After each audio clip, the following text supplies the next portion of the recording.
we apply the tape and then cut through the tape so you don't have a big frayed piece of fiberglass when So it it shows won't up. ravel.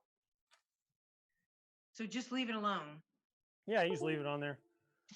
And that's what here, because I had the taped edge on the direction towards you of that plank, and I just put that into excess. Okay.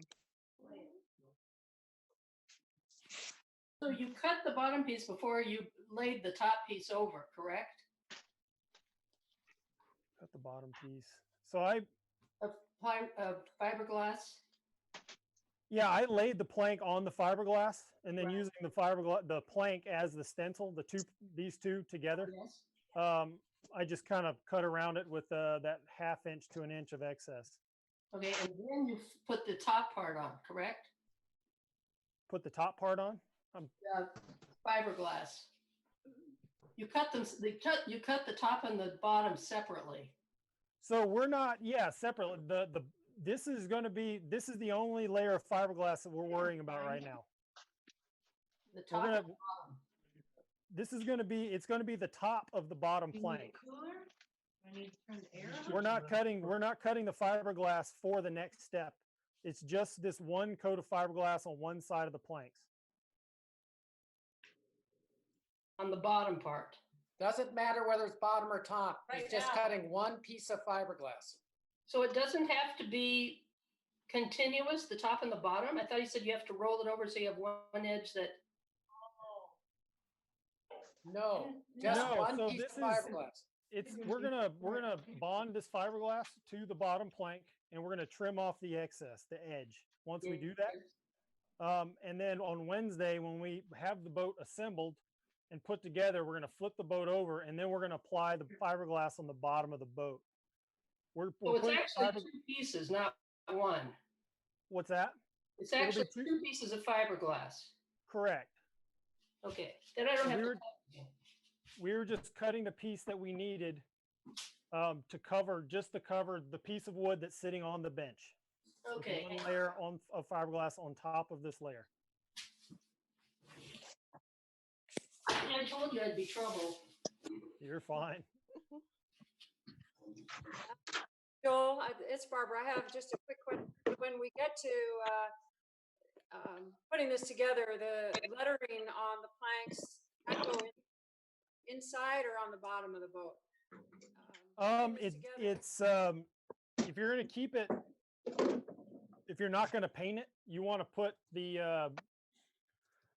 we're going to fiberglass over that. So it's going to be, you want to keep it on the inside of the boat. So that'll be with the lettering facing up. If you're going to paint the boat, it doesn't matter. Okay, thank you.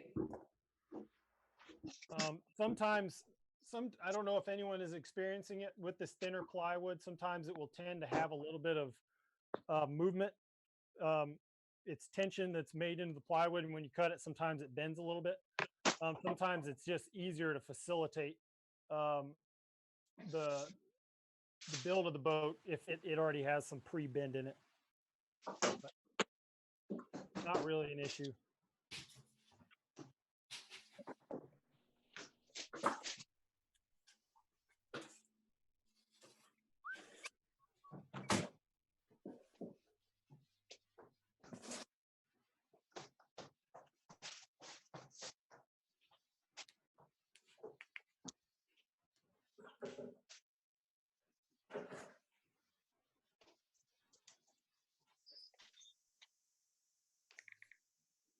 I feel like we need some elevator music.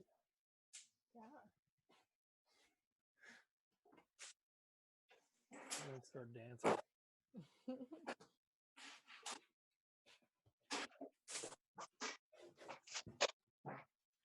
I'm just looking through it. Looks like some of you are finished with the step already and others are still working.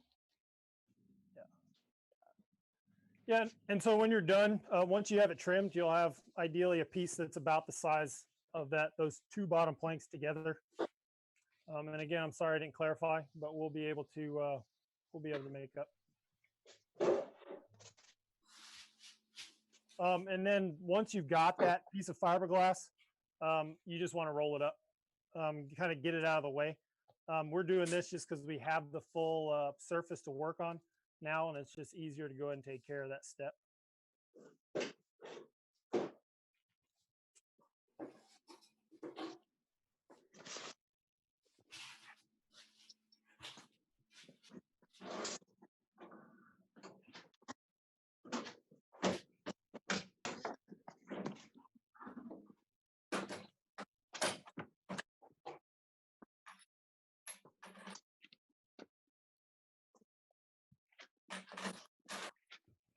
And you just want to set that off to the side, kind of put it somewhere where you know what it is, and it's not going to get dirty.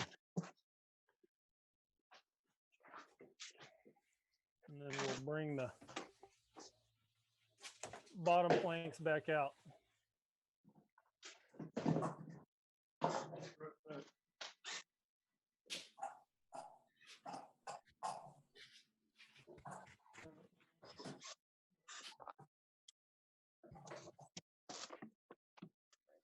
Not the feed.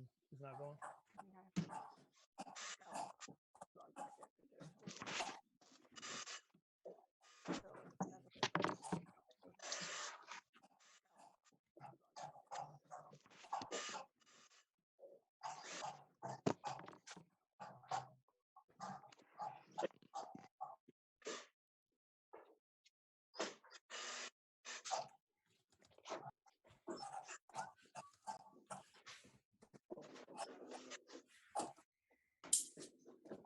Alrighty.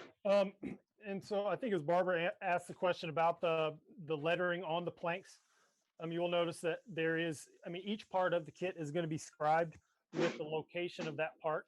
So they both say bottom and then bow. That's just giving you the orientation, the part name and orientation of the part. Kind of the next step we're going to want to do is we're going to tape this panel together, and this is going to allow us to put a little bit of epoxy on it, and then to fiberglass it here in an hour or two.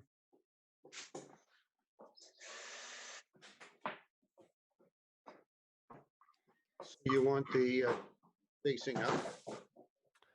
It's up to you. If you're going to paint the boat, it doesn't matter. If you're going to leave it wood, you'll want to start this step with the scribe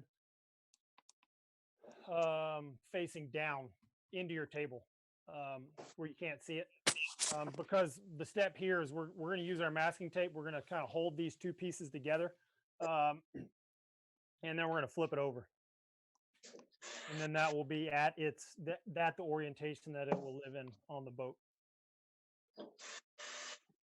If you are planning on painting the boat, covering that bottom, I leave the scribes out just because it does have a couple more registration marks on the bottom for alignment. But honestly, if the ends are in line, that's all it really matters. Use one big piece or little pieces?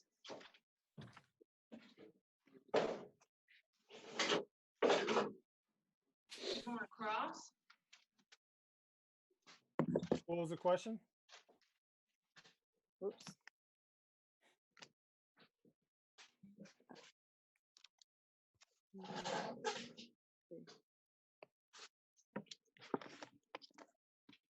So how much tape are you putting on it?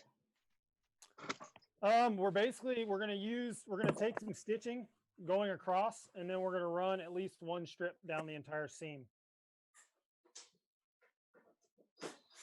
Without the tape? What's that? You take the tape off as you go along? No, we're going to leave the tape on there. So we're going to tape these together, and then we're going to flip it over. Ah. So yeah, we're basically going to make it'll once we're done, it'll look like the stitching on a football.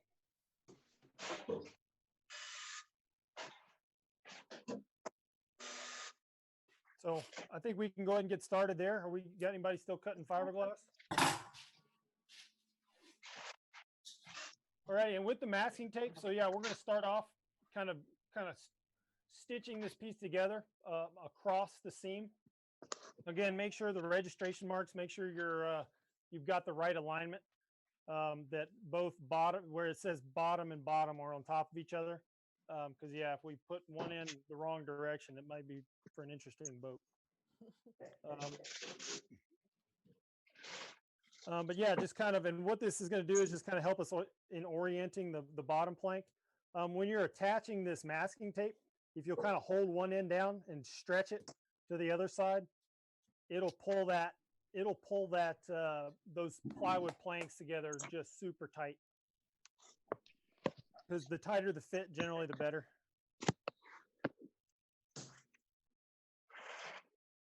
If I had fingernails, it'd be easier to do this step.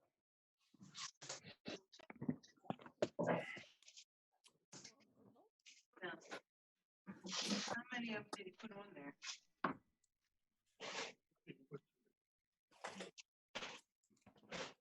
Yeah, I mean, stretching the masking tape really helps draw those pieces together. That's kind of a trick that I learned in applying veneers. Is that there is some stretch in that masking tape, and it really will draw a seam nice and tight.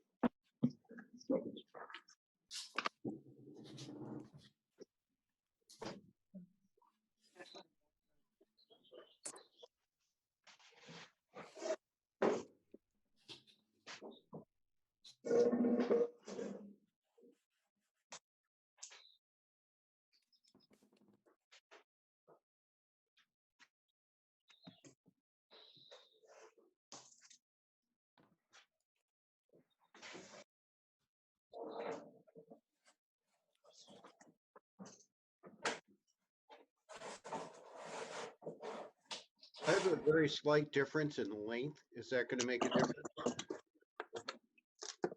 How slight of a difference? 64? It won't make a difference. That we will have some little final trims that we'll have trims as we go, and then some final trims we'll be able to knock that out.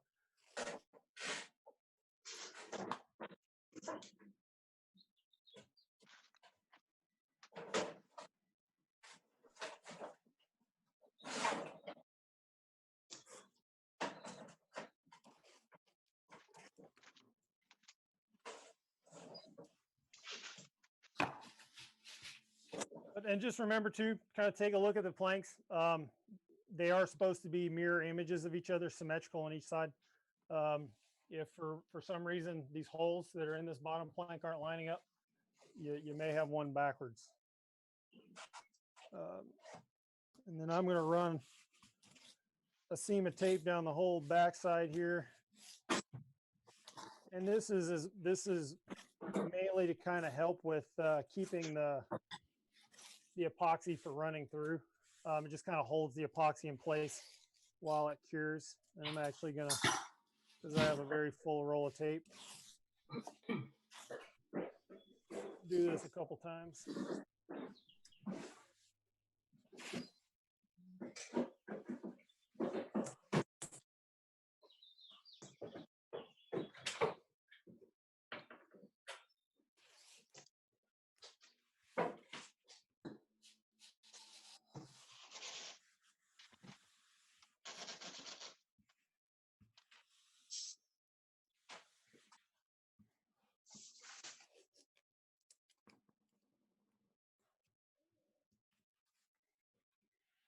And a little too much tape in this step is probably better than not enough.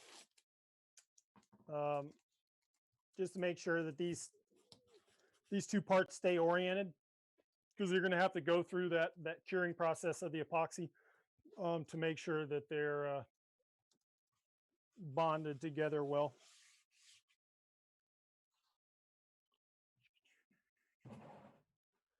All right, once I've got it all taped up, you want to be careful because you don't want to fold it open like a book, but we're going to just give her a quick flip.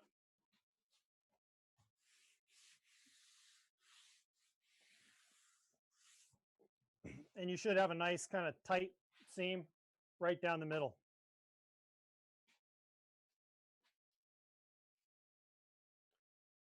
And you may have figured it out already, but I have muted everyone. So if you do have a question, feel free to unmute yourself and ask, or ask in the chat.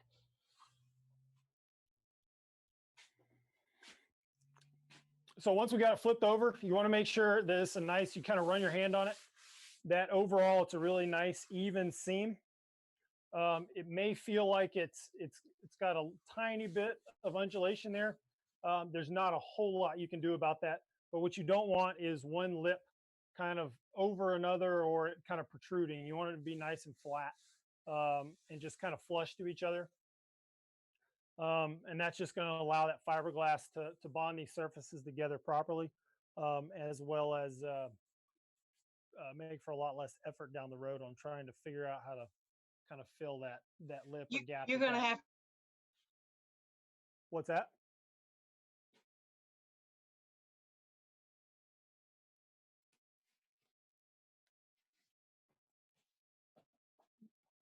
I missed you there. All I heard was you're gonna have to. Are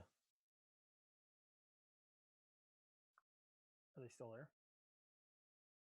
Yeah, I think, was that Jody? Because I think they dropped out for a moment.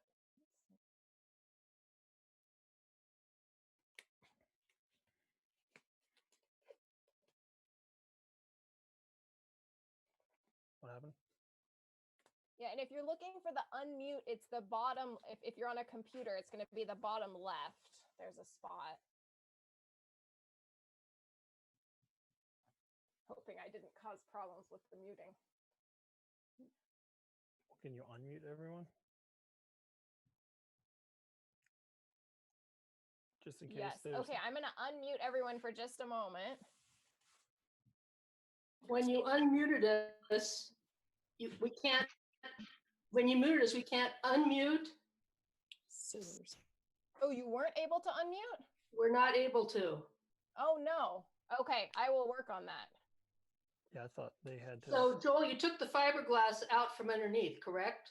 Correct. Yeah, I rolled that up, just set it off the side. And so I taped up that seam on the other side, and which is there, Yeah. and got a nice tight fit with this bottom plank. And then I was flipping it over, and the side that's clear is the side that we're going to put the fiberglass on.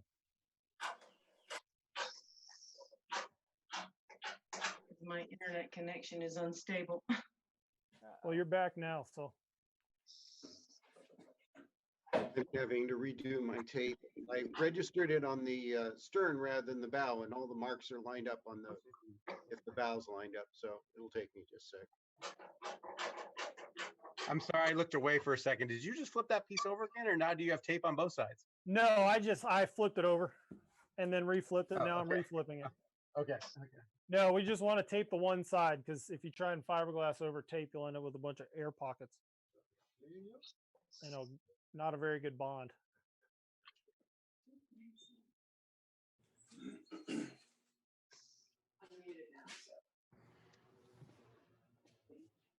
Do we have any more questions on this particular step?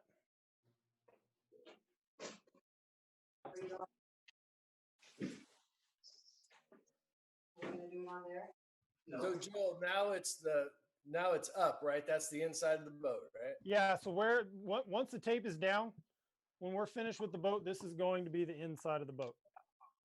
Perfect, because it's my first boat. I'm probably going to stick with varnish. Okay. One Okay. of those left to be on the inside, so that's good. Yeah, because once the boat's finished, the lettering will be buried in a bulkhead if you've got it facing up.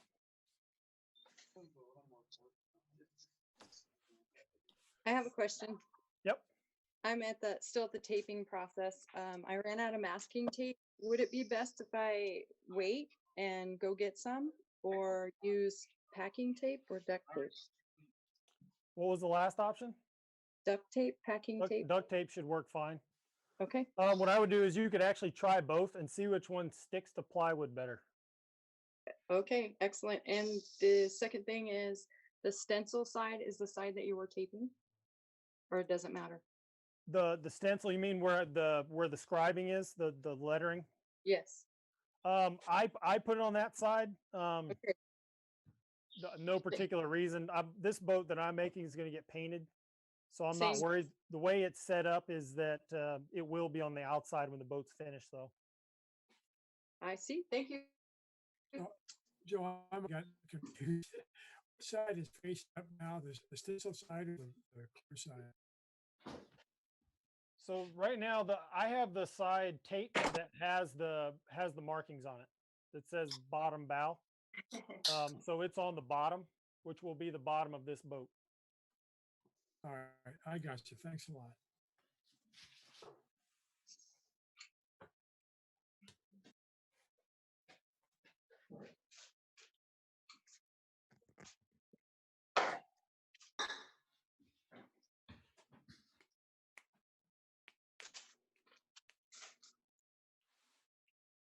Now, just out of curiosity, when you fiberglass anyway, you're putting a layer on top of those stenciled letters anyway, right?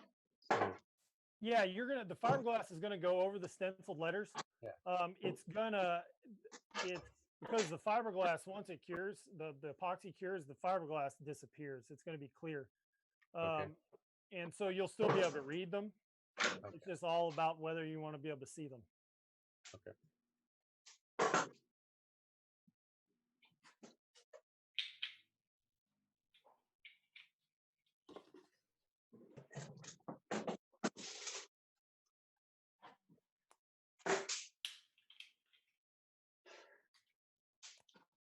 Alrighty.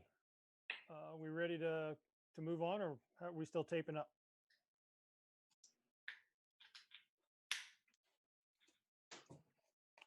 All right.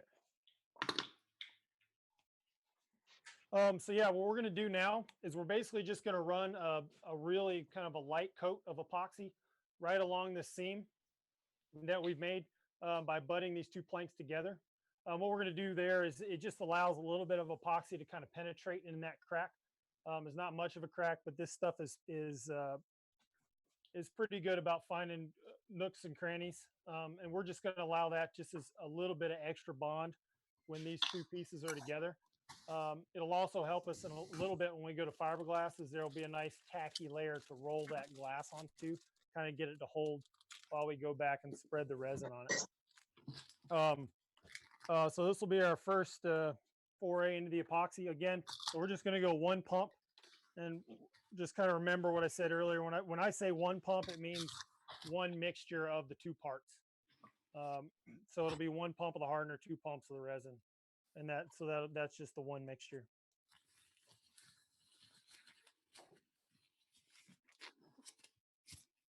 Hardener into resin or resin into hardener? What's that? Does the order matter that you pump? No, the order doesn't matter, because once you get it into your cup, with any epoxy, we're going to kind of give it a kind of, my rule of thumb is 60 seconds. You want a good mix. So you're taking that mixing stick and you're pretty vigorous mixing, because you want a really good mixture of the two parts. If you're kind of lacking in that mixture, sometimes you'll end up with parts of epoxy that don't kick, and dealing with that's not fun.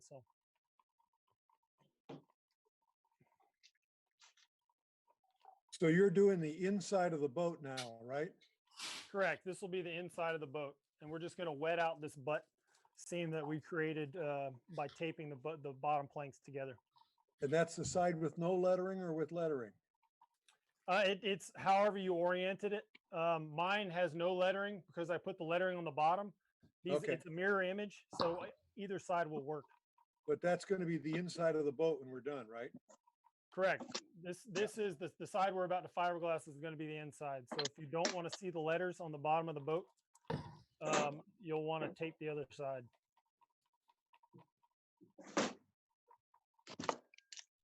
And yeah, so the letters you would want to be up if you don't want to see them later on.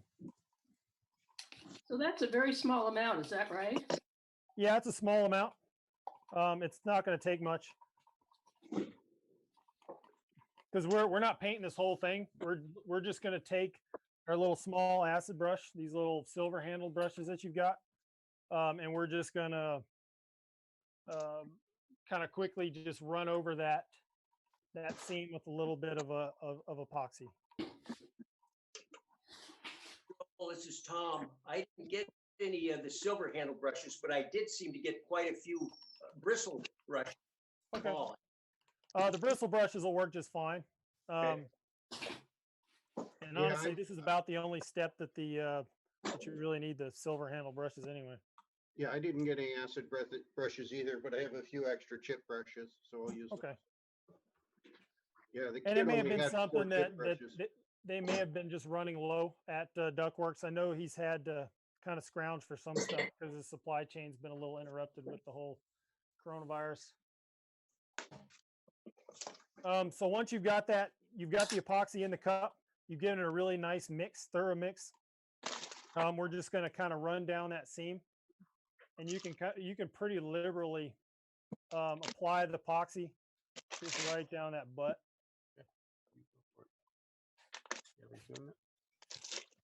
Yeah, like on how much on both sides?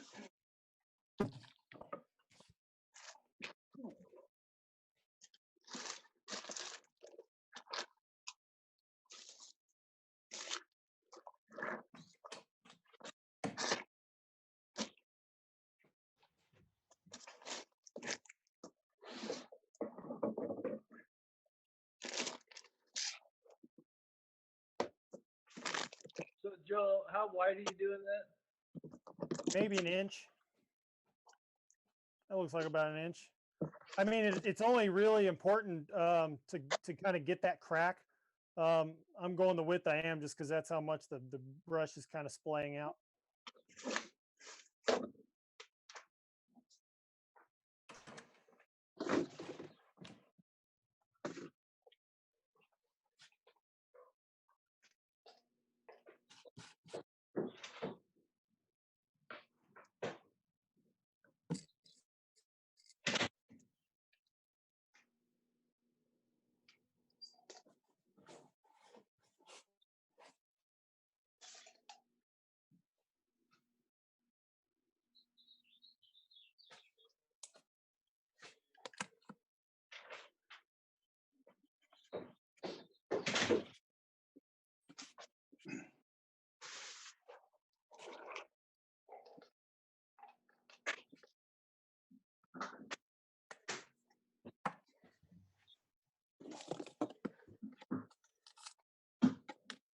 In terms of, you said pretty liberally, are you actually kind of building up a bit, or are you just kind of a single coat like you're painting it on kind of thing? Help me understand how liberally do you need? I mean, I'm pretty much going to use this, I would say, close to this entire pump, just painting this seam. Okay. I mean, it's not spread out like you're painting. It's almost in puddle stage, I would say. I mean, there's definitely excess epoxy standing on that surface. And once we get it all out too, we'll kind of work it back into that seam a little bit. Okay.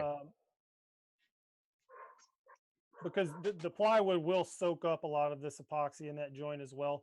And this just kind of helps strengthen the area around that butt. Because I mean, it would be, I don't know, a mildly weak spot. I wouldn't even say it would make any difference at all, but I don't know. I think it's worth the extra effort. And you can kind of also go back if you've got some little bit drier spots. It's just working that epoxy in. One thing you can do as well is if you grab one side of the plank, you can actually kind of just lift up a bit. And that'll allow you to kind of work some more epoxy down in that little crack as well. But you don't want to completely fold it open. You want to basically, if you do that, just enough just to see a little black line.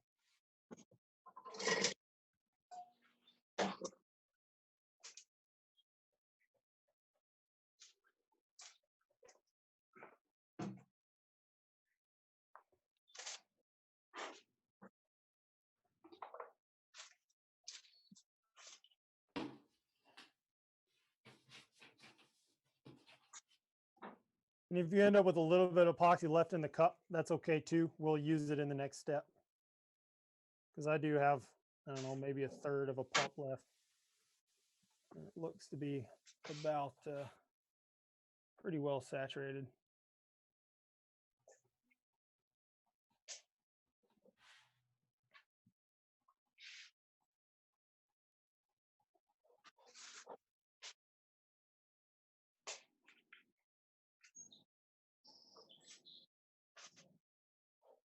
And we're kind of doing this just to allow that while we go into the next steps, we're just going to allow this some time to kick. They allow the epoxy to just start to gel up a little bit, and that'll just kind of help ensure that we hold these planks in the proper orientation when we do the fiberglassing.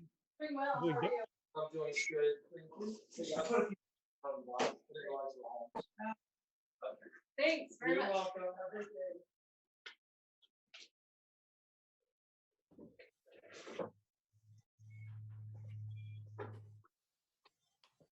Alrighty. Now that we've got that seam all saturated, we're just going to kind of leave it alone. Let it do its thing and hang out. Again, if you've got a little bit of extra epoxy in the cup, that's fine. We'll make use of it here in just a minute. You can even keep your gloves on as long as your hands aren't too sticky. Kind of the next step, if you don't have that piece all saturated, keep painting. But we're going to start working some of these pieces out of the kit. Just kind of get things spread out. So we'll give you an idea of what's in there. And then kind of also, we're going to be doubling up a lot of these parts. So we have the bow and stern transoms. That's what these pieces look like. These are both going to get a doubler on the top edge there to reinforce that. You'll have a stack of planks in the kit. That's what these all are. And they're all labeled P1, 2, 3 with orientation for the bow and stern as well. These are not going to come into, these aren't going to come to the party until tomorrow. So you can find a nice home for them kind of out of the way.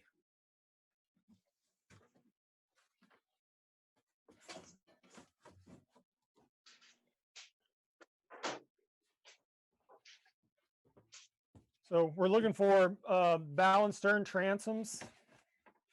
Those are going to be parts. I'll set these on the front end of my table here.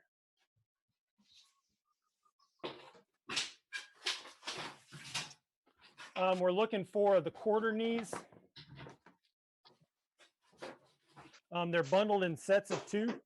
The deceiving thing on how they're bundled is you would think that those are the 2 parts that are going to be together. On top, one on the bottom for each. So you actually you'll take these wraps off the quarter knees,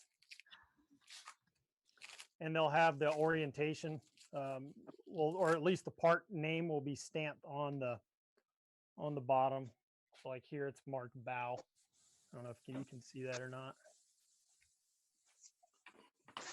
Kind of lay those out, and there should be 4 of each. 4 that say bow, 4 that say stern or transom. I can't remember which one it says.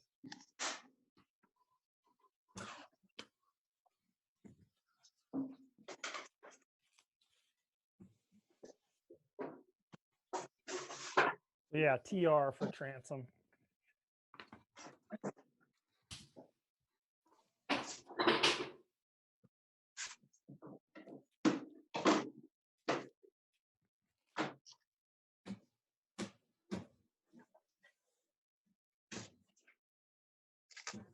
And some of these will, and it's happened with mine, because these will use dowels for orientation. You'll see the holes that are pre-drilled for the dowels, but they didn't go all the way through on my parts.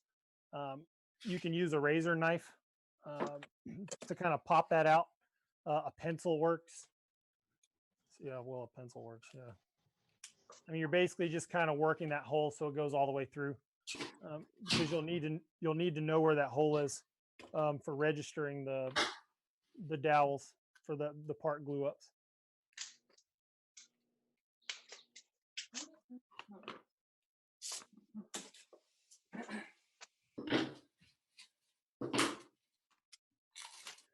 And I think that'll be our next step, is we're going to work on getting these quarter knees all glued up. This will also be a step where having your spring clamps will come in handy, a way just to hold enough pressure to keep them together while that glue sets.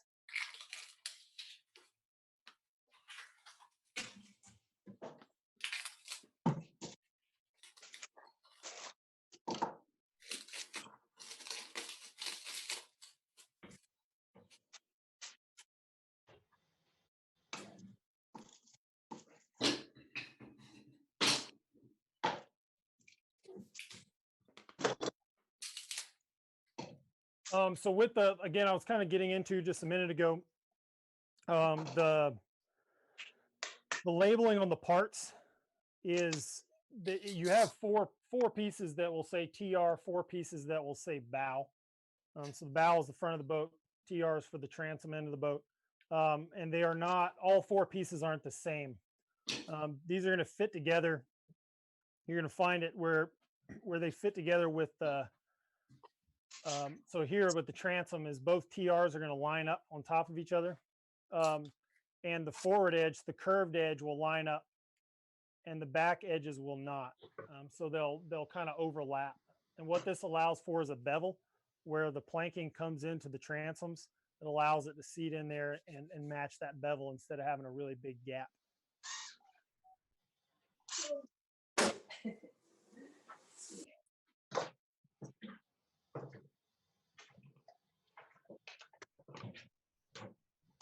Does that make sense to everybody? No, could you repeat that about the overlap? Yeah, so with the orientation of these, so here I've got TR and TR. So when it gets installed, they're both going to face, both TRs are going to face down. So when you line them up together, the orientation holes will line up, the curved sides will line up, the straight sides will not. There'll be kind of a little bit of an overlap, and this allows for that to kind of take the bevel of the planks. But the TR will.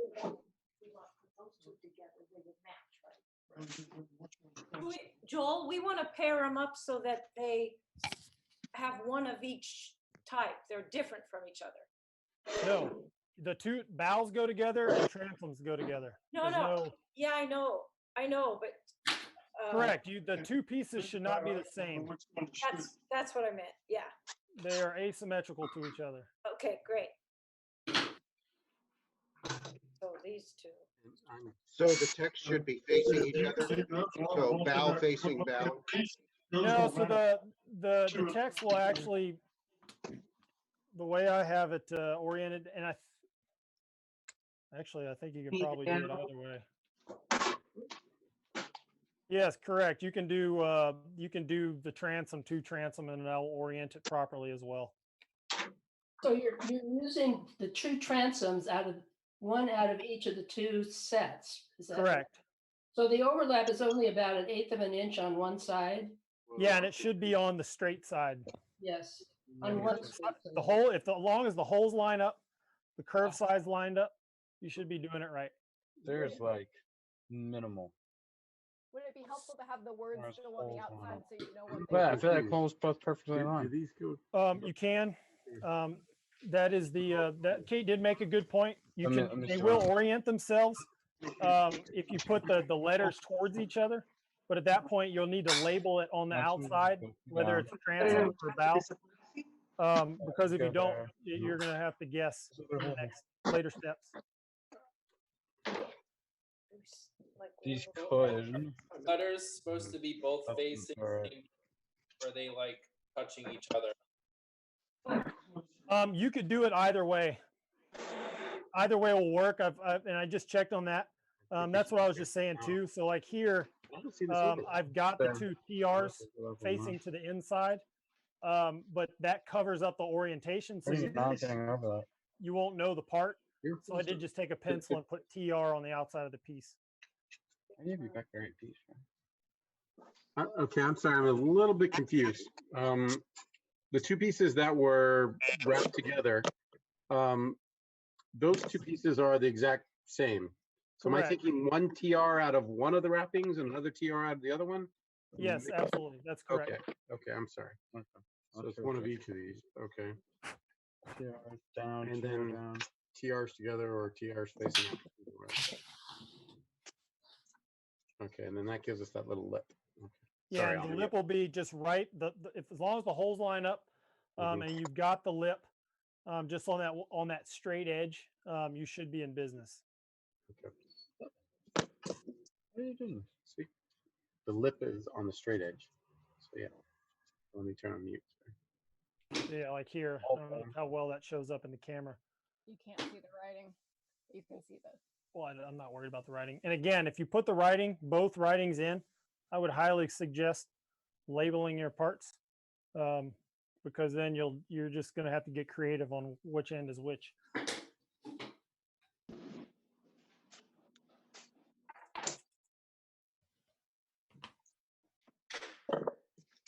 And to be clear, the overlap is really just on one of the straight edges. Is that correct?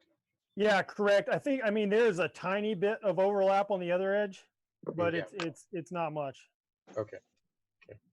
And that's just to accommodate the angle of the plank as it comes into the transom. Okay. And so we're going to do it with the letters facing out. I can read them. Yep.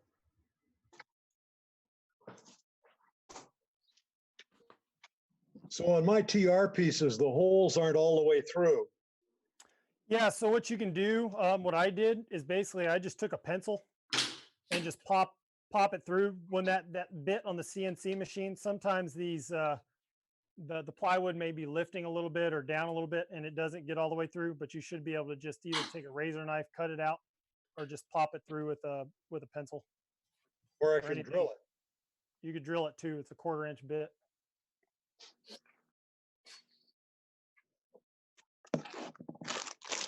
So the bow pieces don't seem to have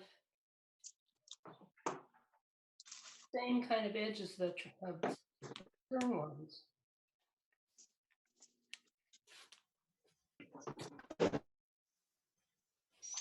So Joel, I've been collecting those little pony clamps my whole life, and now I get to finally use them. Nice.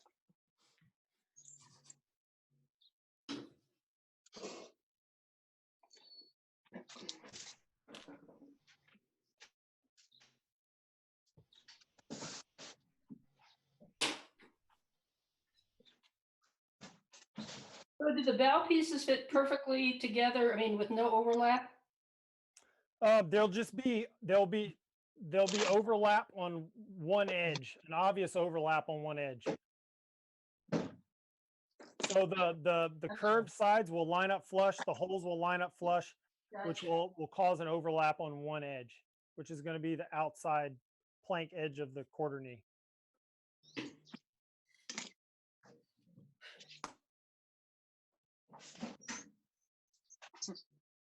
There you go. I just measured that step. It's a 1/16 of an inch if somebody's still confused about that.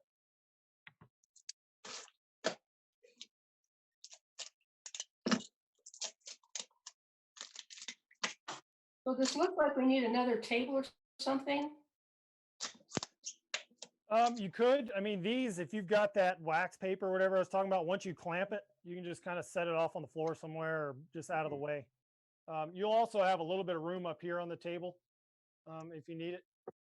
You could also, like me, like here, I kind of slid this back a little bit, give you a little more room to work if need be.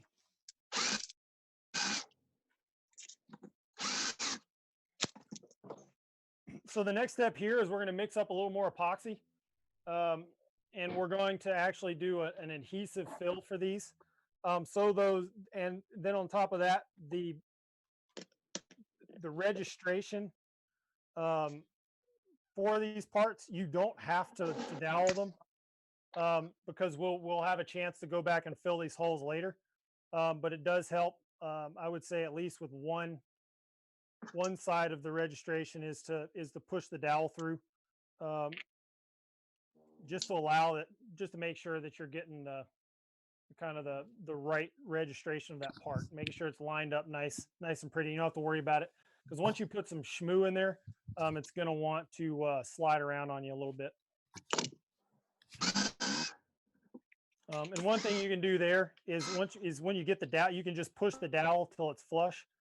And then cut it off flush, and that'll conserve a lot of dowel because you can just leave it in there once we're done. It'll just bond in with the plywood.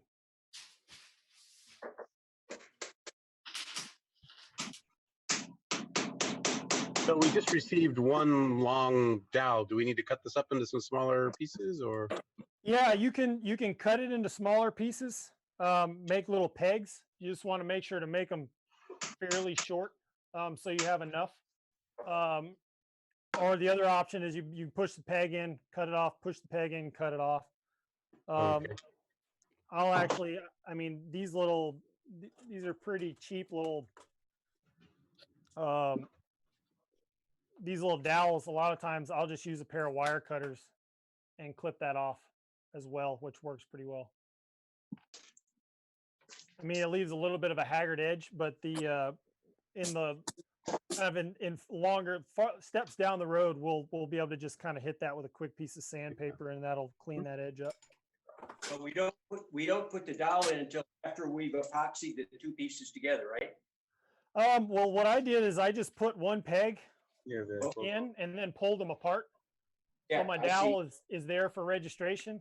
I'll paint the part. I'll paint them together, and then slide them back together, and then I'll just clamp it up.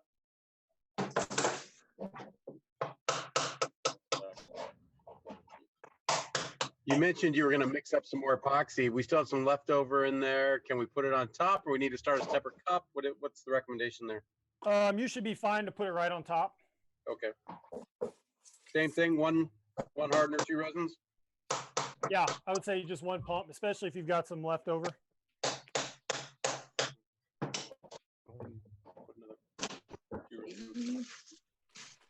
And then with the kit as well, you should have gotten a bag of the wood flour. This is your adhesive and fillet material. This is the kind of the structural. It gives your epoxy more filling power, as well as a little more structural integrity for stuff like this. And so we're gonna get that out because we're gonna add a little bit of this to our epoxy mixture. Define a little bit. I'll go into that. So I have I've got just a small kitchen spoon. I would say, well, I don't know, a tablespoon. With one pump, one scoop from that tablespoon will be adequate. What we're looking for, anytime we're doing, you'll hear me say an adhesive blend, an adhesive mix for the epoxy. You're looking at somewhere in the neighborhood of honey. You want it to have some more viscosity, a little bit of hold, but you don't need a lot. You're just doing that so there's enough hold there when you squeeze it together that it stays in the gaps and doesn't kind of just fall out the sides. But if you've got all the knees kind of oriented in the proper, on how you want them, you'll just kind of splay them open. You'll paint each side with that thickened epoxy, and then we'll put them back together, dowel them, and clamp them. So Joel, this is Barbara, just a question. So should we cut all the dowels fit exactly before we start mixing the adhesive?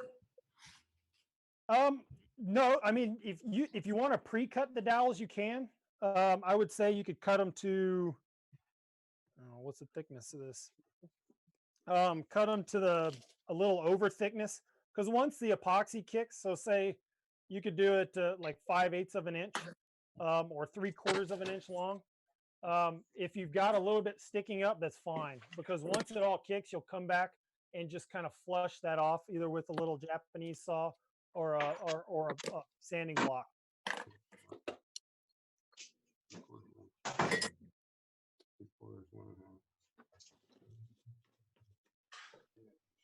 Get these transoms out of the way. I'm a little premature there.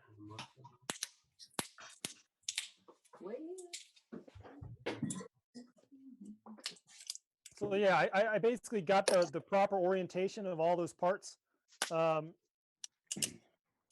I'll just splay them open the way I'm going to glue them back together. And you want to go pretty light when you're coating that. I'm sorry, are we going to put the dowel in both holes, or are we just doing one dowel for the whole registration together? I mean, you can use both holes. I usually just end up using one because it pretty much gives me the orientation I need in the hole. Because we're going to have a session on day 3 where we go back and fill a lot of holes throughout the boat, and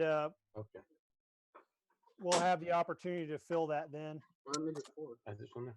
Oh.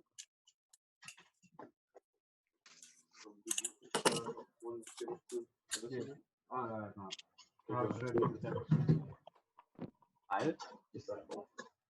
you give me that recipe again for the, it's 2 pumps, 1 pump, and a spoonful of wood flour?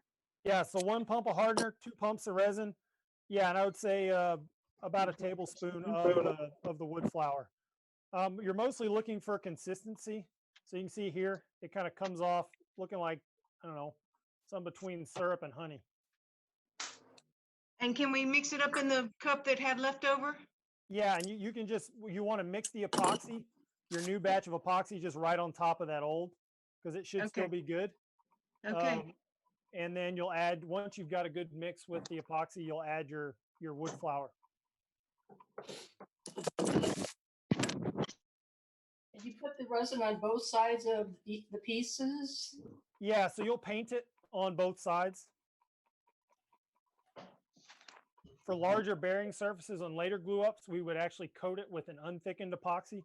But these smaller surfaces we're just going to go with just this thinner adhesive blend, and it'll be just fine.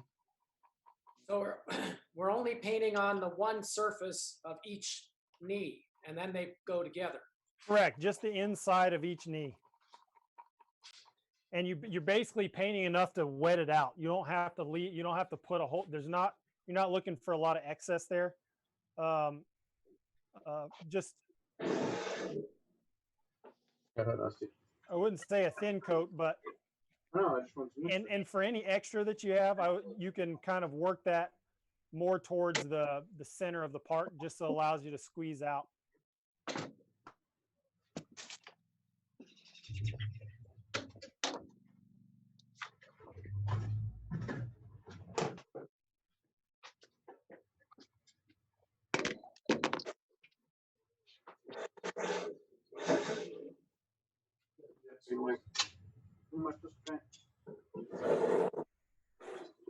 How much you wet it, he said.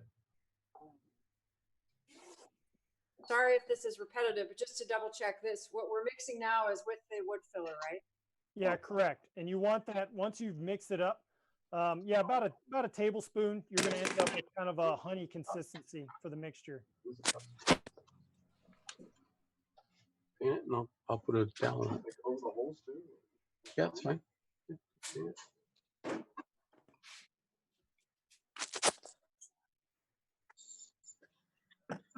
See, he's just flopping around all over. And do you want to paint both sides and then stick it together, kind of like what you do with a? Yeah, I'm painting both surfaces. The main reason there is to make sure that you're getting that both faces are kind of absorbing some epoxy. That's just going to give you a lot better long-term bond. You don't want to starve the joint, so you just want to make sure there's plenty of glue. You'll probably get some squeeze out, and that's fine.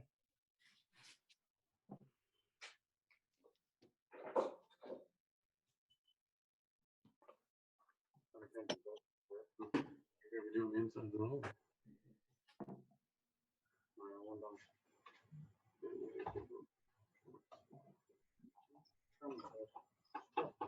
Well, are you clamping them together right away, or are you painting them all first?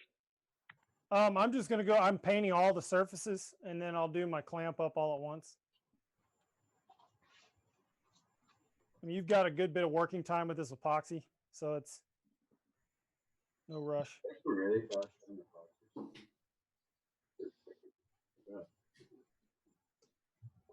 And do you have your one dowel in each pair? I only put one dowel in. I'm just going to kind of push some in for the rest of them. I guess I was talking a little too much and skipped a step there.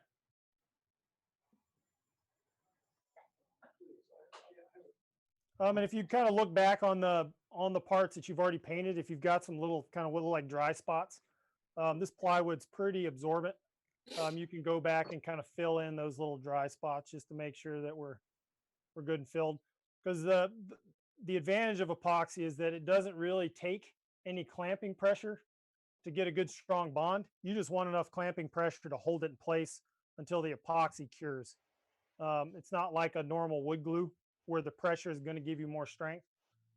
You're basically just want to hold it there.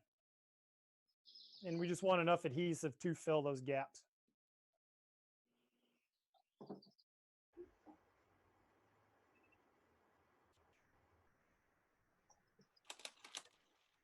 So if you accidentally start putting epoxy on the wrong side, should you just wipe it off or leave it? I mean, you can wipe it off a bit. It's not the end of the world, though. It's all going to get epoxy coated anyway.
But the important thing here is that once they're all clamped up, that they're kind of in proper orientation, everything looks good lined up, and it's not slip sliding around. When you go to put those parts together, you'll notice that that epoxy can get pretty slippery.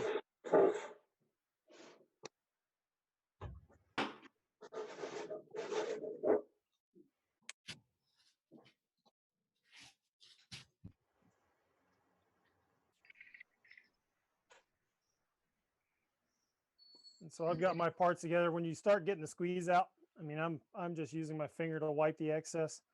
A paper towel will work fine if you want to stay a little cleaner. I tend to work fairly messy. You said in Japanese song.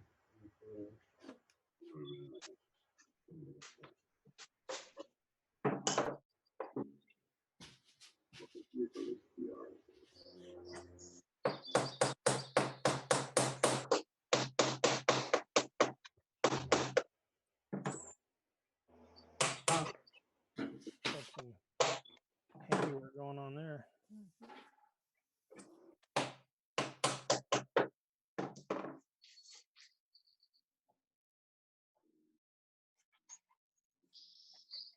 No, I'm not using the whole amount here. Is that a bad thing, or should I be putting it on thicker? No, I mean, there's going to be steps and stages of this whole process where we're going to end up with some extra. Ideally, we'll just keep it there because it's not too much in the cup. I'm not too worried about an exothermic reaction, but hopefully we'll be able to just use it in the next step. I just want to make sure I have enough paint on or stuff on the pieces. Yeah, and again, you're just wanting a nice coat. You don't have to really glob it on. It'll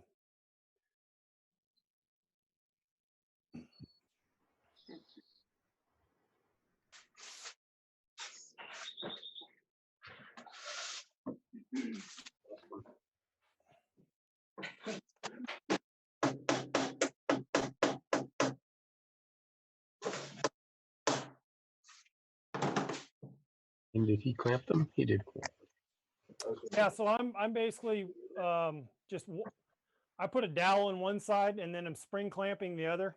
You will want to take a look, make sure that gap is kind of closing up for you. If you do have, if it opens up on the other end, you may want to just throw another clamp on there just to make sure it doesn't, that you're not gluing up a gap in there.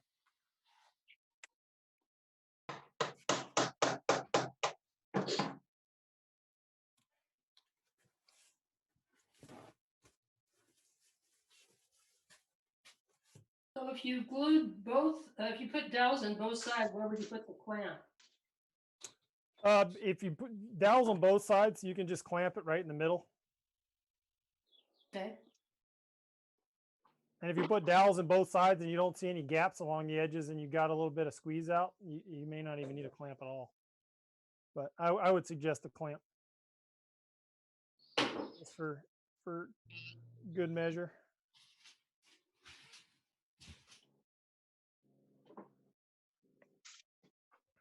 Yeah, and once they're all clamped together again, making sure that all that overlap is on that one straight edge and not on your curved edge. If you've got an overlap on that curved edge, we're going to have to reassess the situation.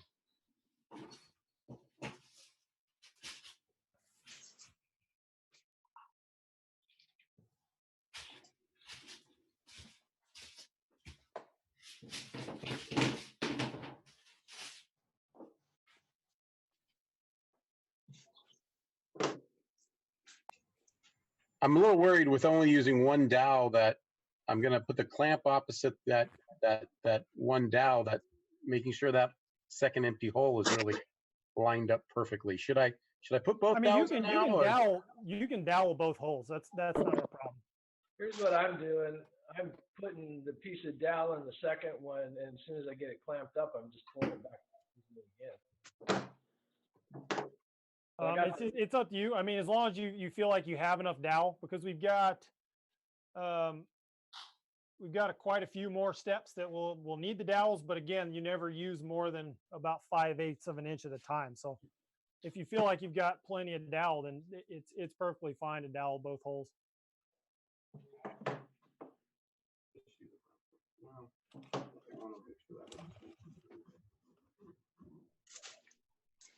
And then can we set these aside? Yeah, and you can just kind of find a place out of the way, because we're not gonna touch those the rest of the day. Support for this event.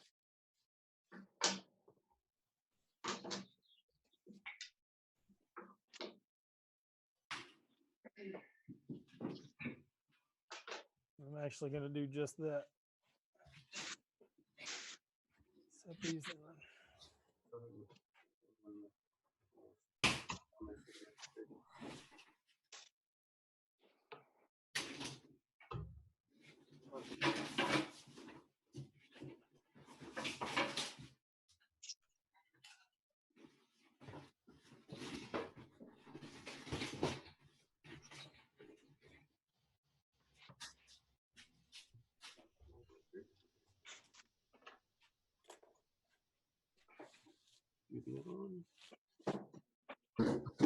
And I had a little bit of drip there on my work surface. You can wipe that down if you kind of experience the same thing. As long as it's on plastic, even if you put your part on the next, even if it's a little bit of tacky epoxy, it shouldn't bond, and it won't really interrupt anything. I'm just wiping down because I have some denatured alcohol. Vinegar works well for this as well, if that's what you have on hand.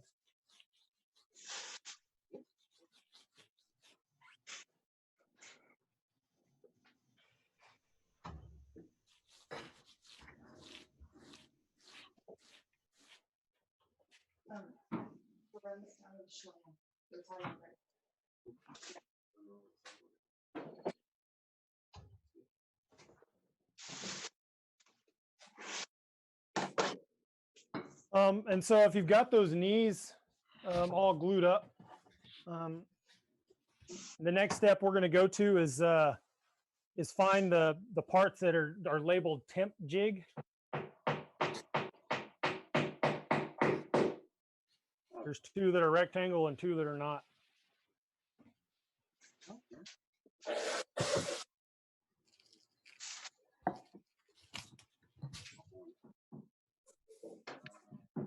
And the temp jig is going to be the part that helps us when we build the boat keep its shape. Make sure it stays, everything's kind of in the right place. It braces the bow of the boat while we're putting everything together. And then if you've got some, and this will be another part we'll be able to put together, set off to the side, come back to tomorrow.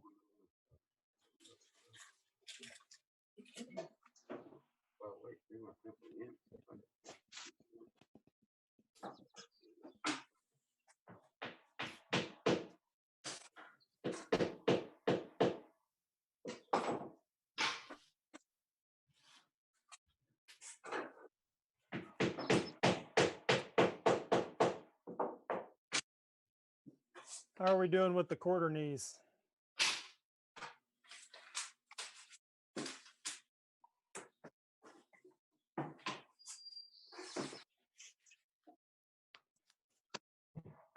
Knees are done. Yeah, we've got ours done. I'm kind of a clean person, but when you said, you know, a boat builder uses his fingers, I figured, well, I better spread all that excess with my finger. And so now I feel like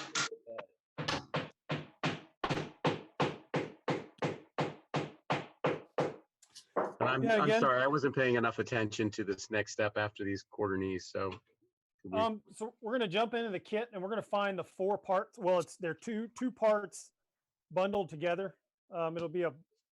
They'll look like this, and they're labeled temp jig. Temp jig. Okay. And this is just a form that allows us. We're going to attach this to the front of the boat tomorrow when we're in the build process. It's just going to allow us to kind of hold the correct shape of the boat and keep it from getting all twisty and wonky while we're assembling the boat.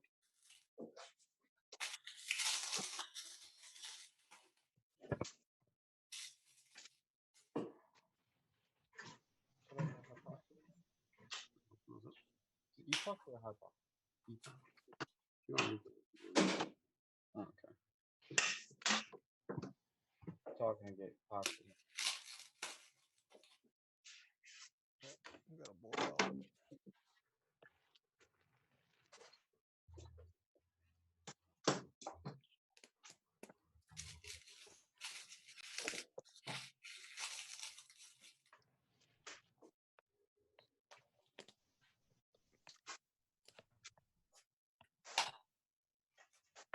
And then with the temp jig, kind of the slots in all 4 parts,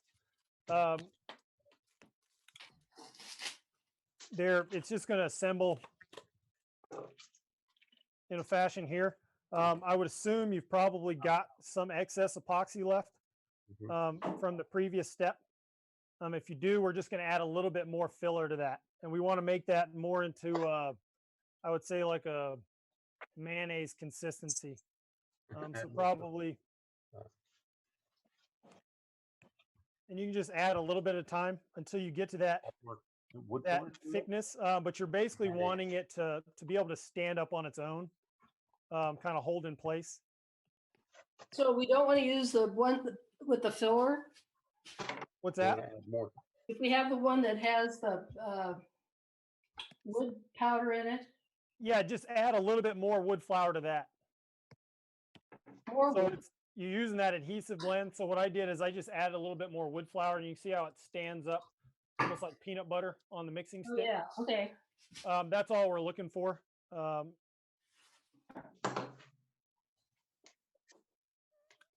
And we're gonna assemble this jig. Okay, we're behind. Okay, what's up? We just got all our knees glued. Okay. So the next step is we're going to do the temp jig. So those are the parts you want to pull out of the kit. And they're just labeled temp jig. They're shaped like that, and then there's rectangle pieces. The 2 rectangle pieces are bound together, and the 2 side pieces are bound together.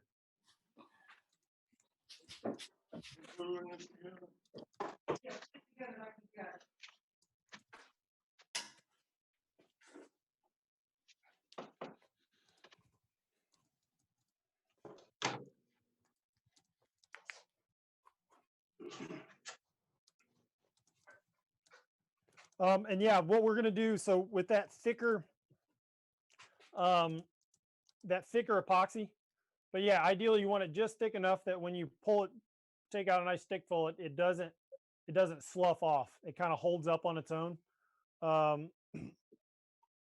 And what that is and you'll hear me refer to it a ton in a couple days, as a fillet blend.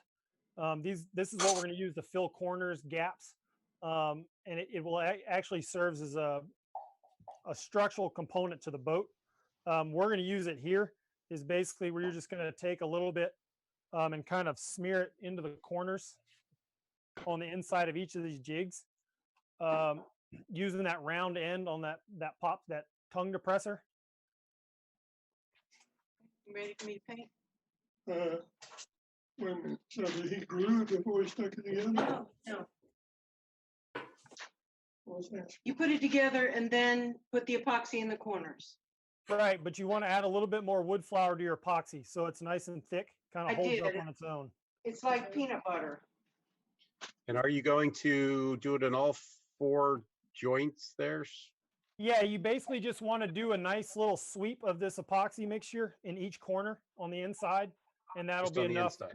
Yeah, and this doesn't have to be pretty. You just kind of, it's a good way to use the rest of this epoxy, and you're just going to kind of sweep it in that corner and kind of set it off the side. We're going to let that epoxy cure, and then that'll be our little jig for the build.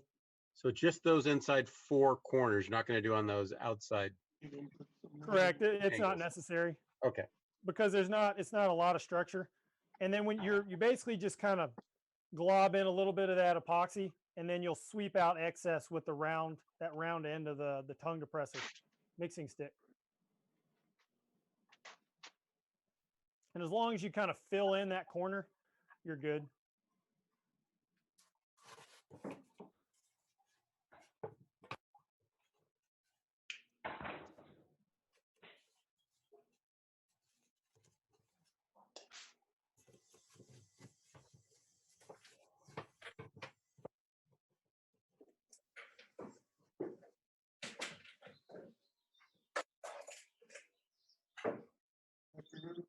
Because there's a little bit of there's a little room for wiggle in the fit of that little jig. It's just whenever you set it to the side, you want to make sure, and you can just eyeball it, is kind of make sure those corners are mostly square. You want them to be, you want them to be as close as possible, but you don't have to. I don't think it's necessary to get out of like a framing square or tri-square to make sure it's dead perfect.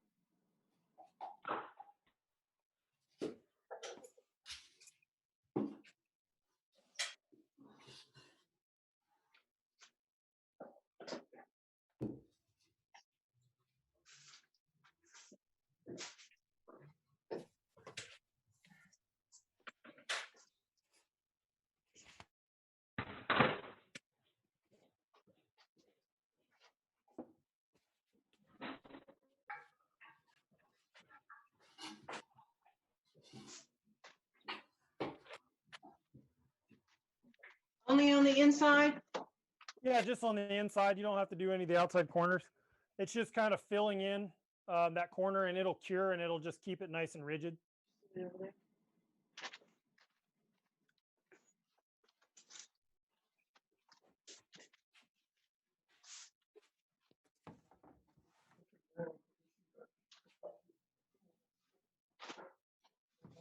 And when it's finished, it'll end up, you'll just have a piece. Looks like this. But yeah, you can see kind of on the inside. Okay, can you see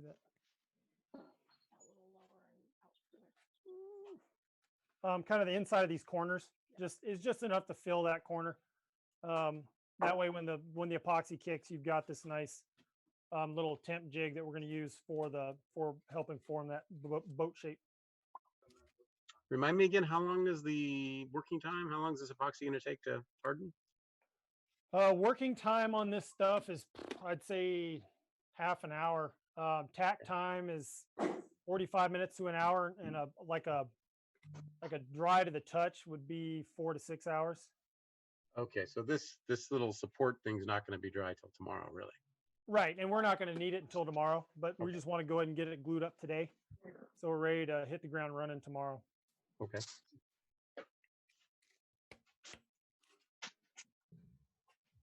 And this, again, it's something you can, once you've got it all glued up, set it off to the side, and just make sure that it's mostly square when you do that, as close to square as possible. Because if you get a wonky one, the holes won't line up when you go to stitch it together, and maybe your boat will end up wanting to always turn left.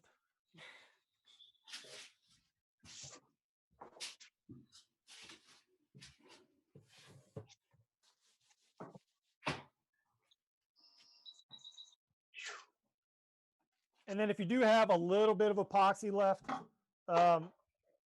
we're kind of at the point now where it's probably not, you're kind of past its prime on usable. And I mean, you can leave it in the cup, let it kick, throw the cup away. You can also kind of scrape it out. and then just keep using that same cup.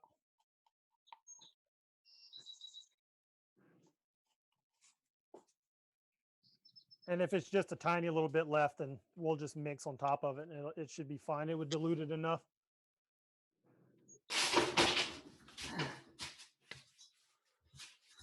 Ooh, so how's everybody doing progress-wise? We feeling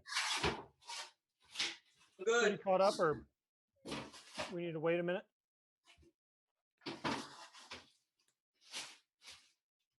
We're almost finished with the temp jig. Okay. If we want to as well, we could take this time, give it 5 minutes. If folks need a stretch, go run to the bathroom, get something to drink. And then we'll jump back into gluing stuff together. Okie dokie. That sounds good.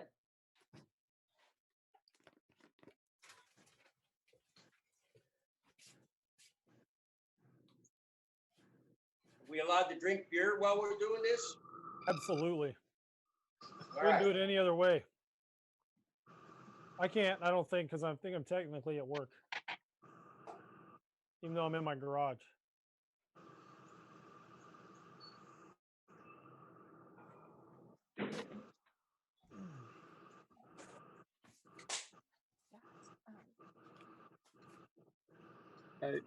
If we do want to reuse the cup, do you have any other recommendations beyond just scraping out the excess? Is there any way to kind of, can I use paper towels to wipe it all out? What do you recommend?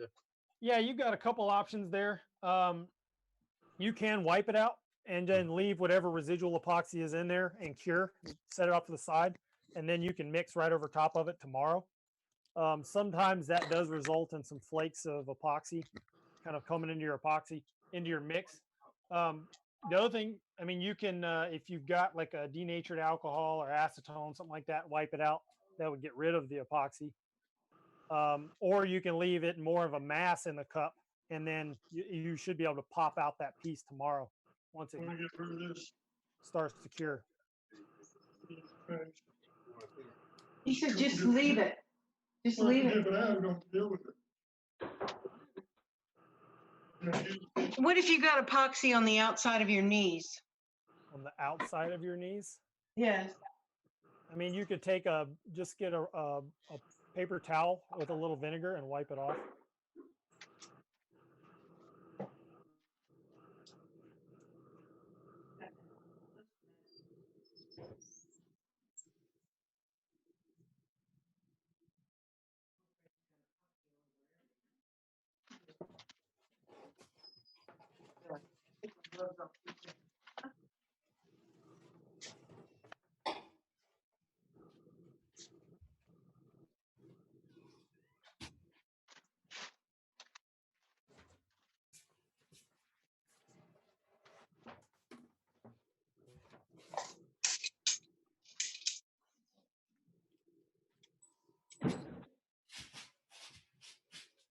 So can we start at 5 minutes now? Is that about right? What's that? Be back in about 5. Yeah, sounds good. I won't be in a rush to get going again. We got plenty of time.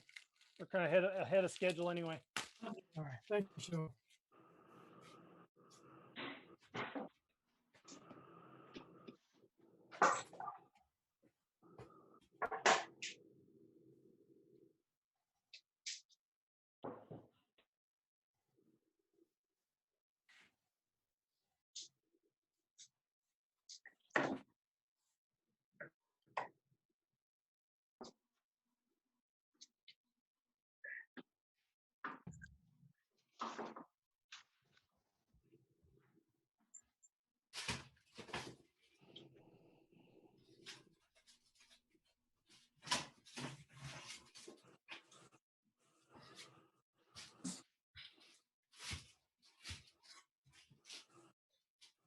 Take that off and let me go under it.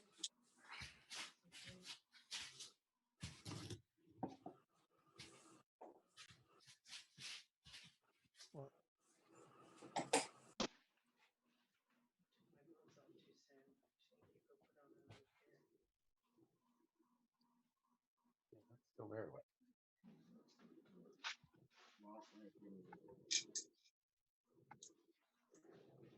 I think everybody's pretty in line.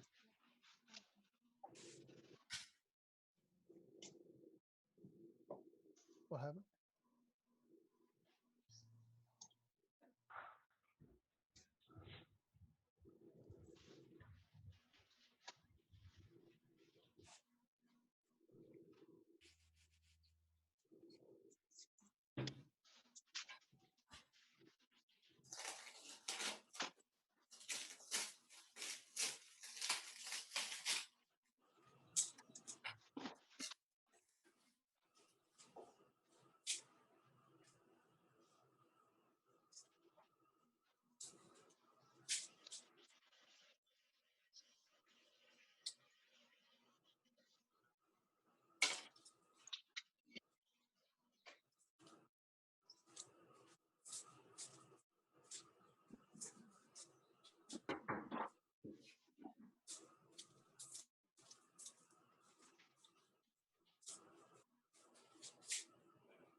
Are we gonna do these sticks next?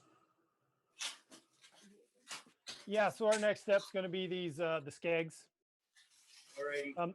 They're wrapped in sets of 2, but they're going to be glued together in sets of 3.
You might want to move the clamp. What's Talking to Dad. You're all caught up? I think so. I hope we don't get the clamps glued to the knees. What are the clamps made out of? Plastic. They won't glue to the piece. If they have some texture there, it may give you a fight when you try and pull it off. But plastic generally, smooth plastic generally won't bond to epoxy. Metal won't bond to epoxy in the same instances as well. If you are worried about that, one thing you can do is put a piece of wax paper in between your clamp and the part. That's a good idea.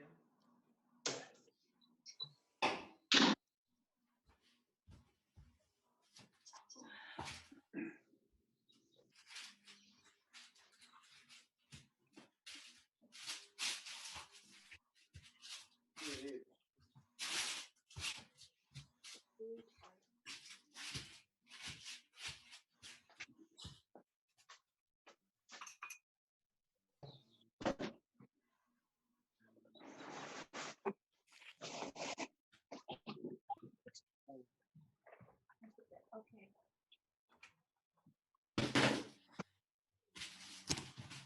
Did you cover anything initially in like the first 10 minutes that was direly important? I missed it. I was having problems with the audio on my computer again. I've got to reset one of the settings.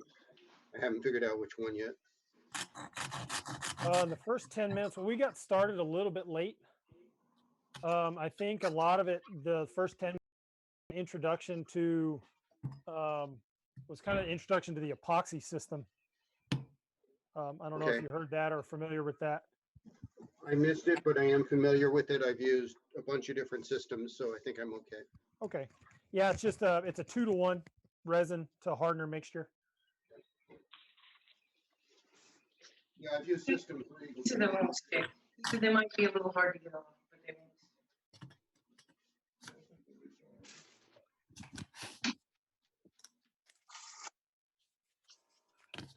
But if you want to use someone as an example of how messy you can do things and still have it work, I'm it.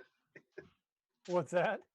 I said, if you want an example of you can make things and it still works, I'm it. I may fall into that same category too. I tend to turn into an epoxy tornado.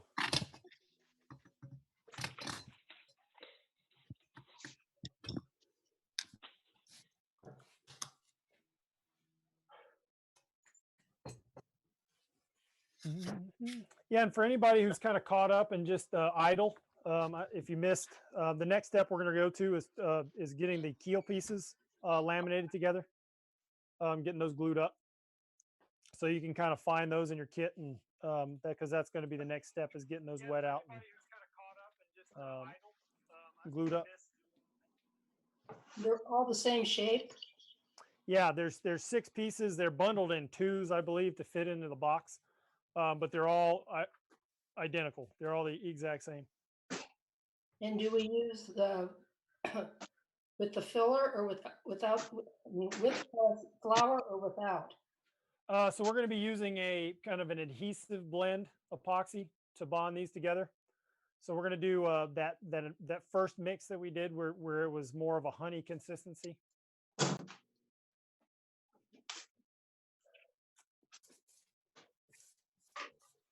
So don't mix it in the same cup?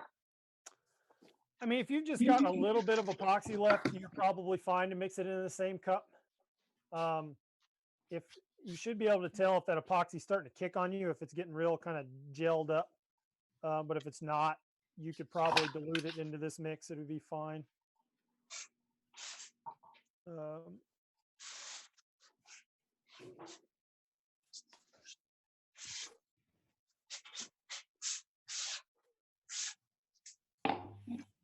And we're just going to do the 1 pump to start. We're probably going to have to make a little more, but it's better to work in small batches and then make more than to have a bunch of excess. We have enough epoxy for this build, but it's pretty thin on the margin. So I just want to make sure we have enough later down the road. Don't use it all up now.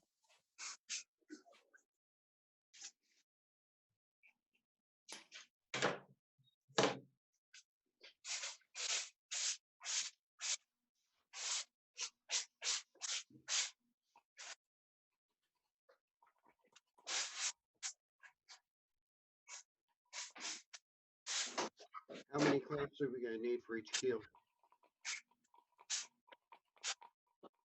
Yeah, with these skeg parts, it's go ahead and make a stack of 3. They are all completely identical. I do apologize because they are labeled. You will have keel on the outside of one side of each of them. 3. Are there 3 just, sets? But that's How many sets? 4 of them. Oh, okay.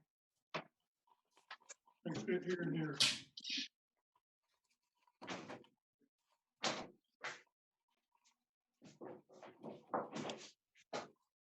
So it's the standard 1 pump for this?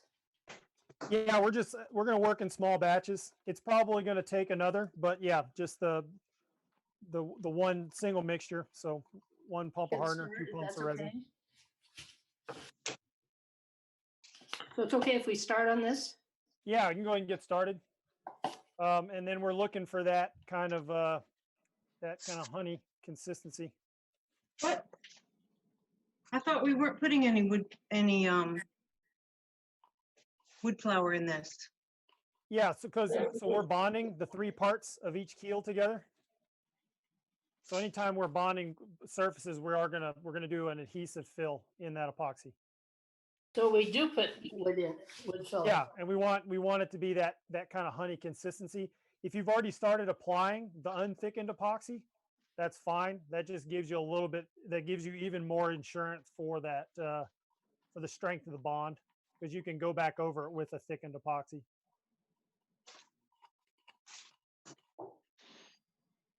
But, and then always remember too with the epoxy, I'll say it a million times, is make sure it's very well mixed. A minute, good point of reference. It's complete overkill, but it's better to vastly overmix than undermix. Hey, Joel, one of the parts has a dowel hole drilled in it. Okay. Or two? Two holes. Has two holes drilled in it. One at, And none of the others. and none of the others do. So how do we deal with that? I would put it in the middle. We're not going to need those holes, right? Yeah, I don't think you'll need the holes. Are we ready together, Joel? Yeah, so with when you're bonding these keel pieces together, it's going to be coating each face that goes together. As long as you've got a nice coat of that adhesive blend epoxy, so the epoxy with a little bit of filler, then yeah, it's all about, and it'll just get lined up and clamped. Okay. And once again, you put this on both sides, correct? Yeah, so the way I have it, because it is 3 pieces that it's going together, I've got the first piece here. So this face will get painted. This face will get left dry. I'll paint this face, lay it on top, paint this face, lay it on top. So you're dry on the outside and all the faces on the inside were wet out and then bonded together. Okay. This is the step. I mean, you can go, you're probably going to get a fair bit of squeeze out, and you'll probably need 3 clamps per keel. Somebody's already got out the power tools.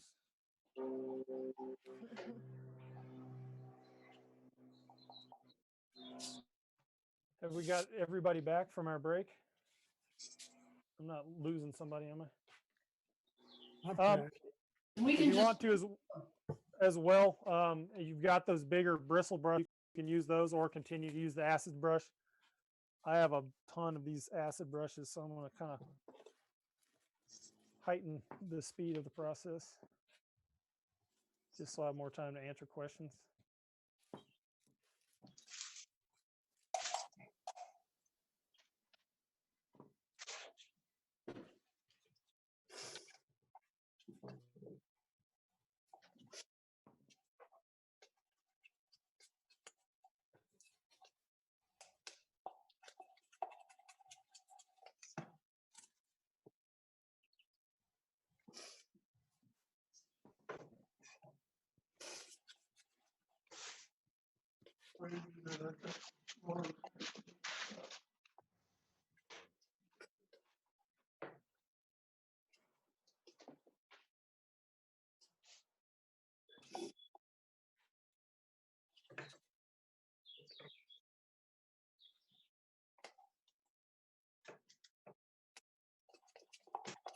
But remember, you want to apply enough to cover the surface with a little bit of extra.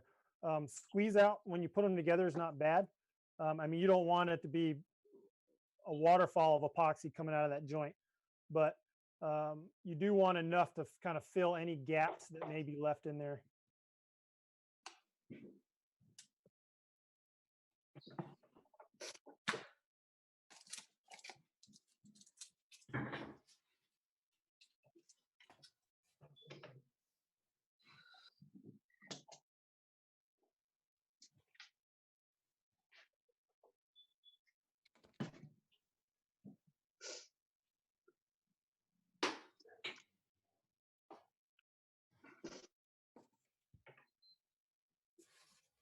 All right, so like me, I ran out of epoxy, so I'm gonna go back for another.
Okay.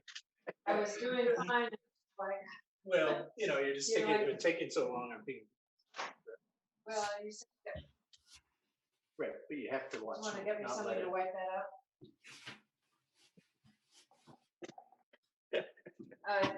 Like, here, put more on, and I'm like, oh, I got it confused, I'm nervous. Get confused.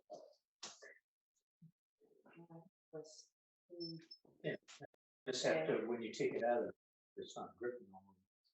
Well,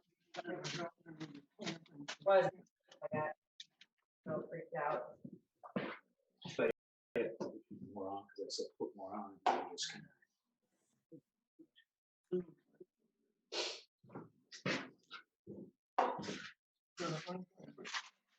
Why? When you can't, you gotta slide. When it's out there. Oh, well, maybe it's pressure. Gotta do. You have 1, 2, 3, 4 sides for each set. So that's 8 times what you've done there. You have to do. Those yellow, black and yellow crap. Okay.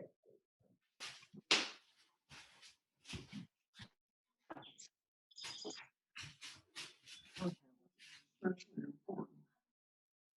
If this works on the bottom, that's what picks up.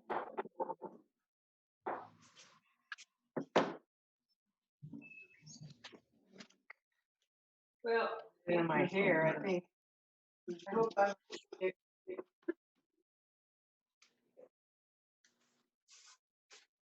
I can fix it.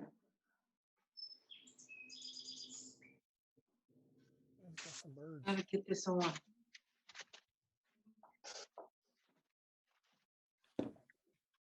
Right.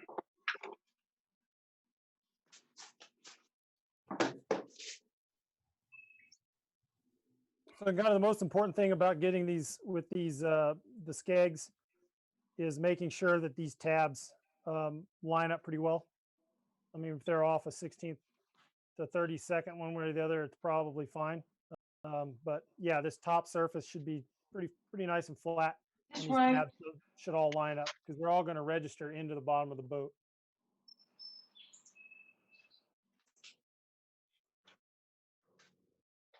And then I'm just kind of running through just with my finger, kind of They go like this. Okay. cleaning out the excess epoxy. And just just like with a lot of other parts, once you get it glued up, it's just kind of setting it off to the side and moving to the next part. So it looks like it's going to take me kind of 3 pumps to be able to thicken, wet out, and cover for myself for both keel part.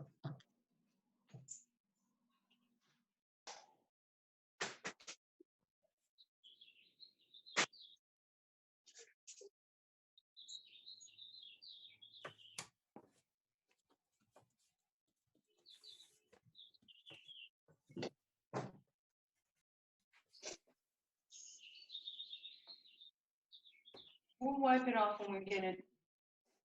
This one done.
You want some of my little clamps in the garden?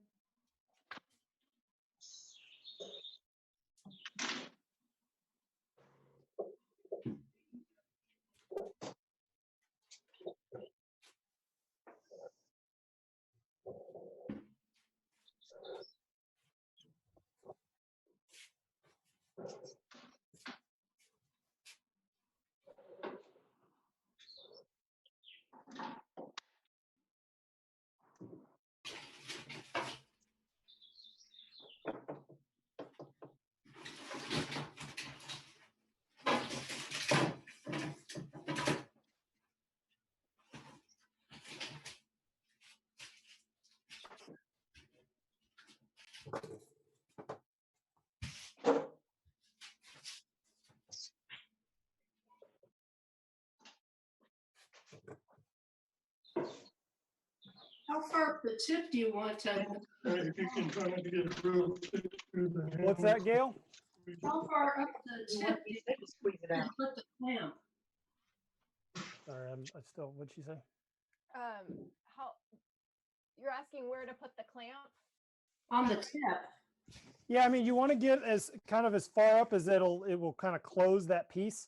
If you're having trouble getting it to kind of close all the way, because you ideally probably not much farther past that tab.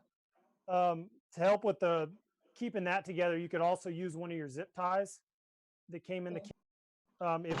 If you're having a hard time getting that kind of feathered that more pointy I'm tip. just wondering if the clamp will be too strong for the wood.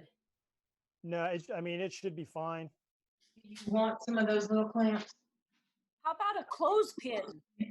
Yeah, I mean, a clothespin will work too. I would just be leery if it's made out of wood, or you'll have a clothespin permanently attached to your part. That'd be pretty funny. But Gail, I'm seeing the type of clamp that you have. It's the same type that Joel's using. So I think it's going to work really well. Yeah, I mean, the only time you really have to worry about over clamping, squeezing too much of the glue out of the joint, is if you were to have like an F-style clamp. I think he said if you use plastic. Something like that. And that if you clamp down on it, you just keep reefing on it until you squeeze all the glue out of your joint. I need some light.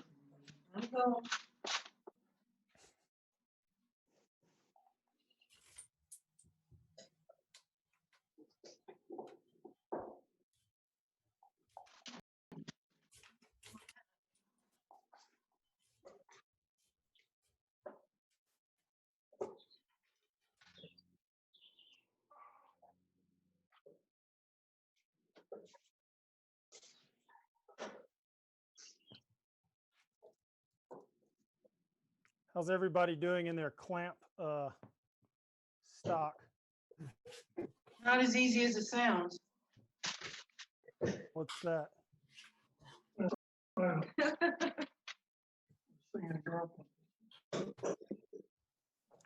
Clamping this keel is using all of my clamp stock, but I do have some other type of plastic clamps. Okay. The next couple steps, we should be okay to without clamps. You'd actually be able to get by with just using weight. Putting something on top, or just as long as you're happy with the orientation, it should be fine unclamped. We're gonna assemble the puzzle joints, and then we'll go to the last step for the day, which is going to be fiberglassing this plank that we started with. I will say, especially on with cleaning up, like with the squeeze out from these joints on this edge that's going to bond to the boat with the tabs, you kind of want to make sure you sweep through that, level out the squeeze out, and kind of pull it out of those little corners, because this is it's not a super tight fit, but it is the hole that's already in the boat is meant for that size piece.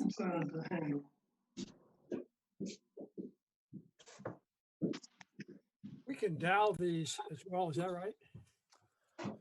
It sounds like some of them came with dowel holes and maybe some of them didn't. I know the kit that I have doesn't have the dowel registration holes. But if you do have the dowel holes, then yeah, absolutely. On the other side, so you can set it down.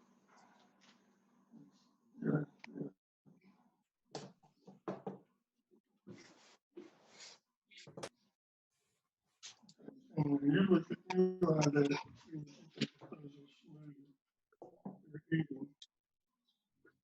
Yeah.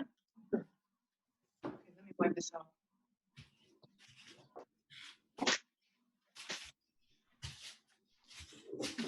This is a good thing.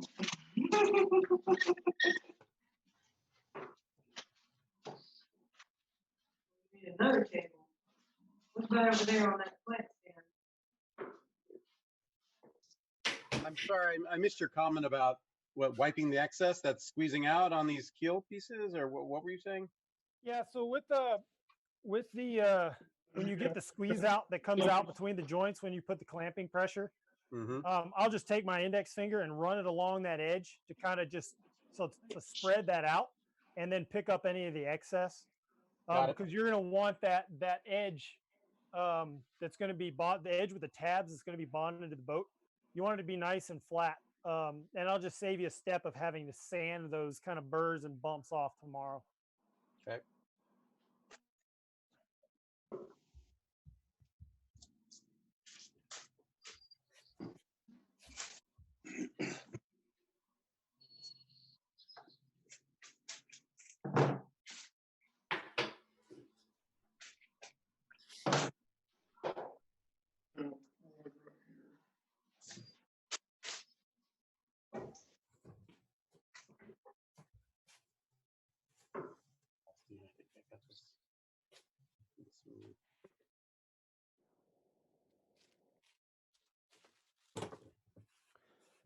Yeah, and kind of all the steps that we're going through today, this is all just going to get us prepped up, ready for kind of diving in, being able to assemble the boat tomorrow.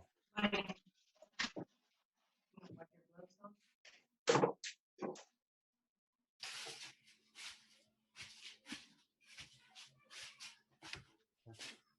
do I set this?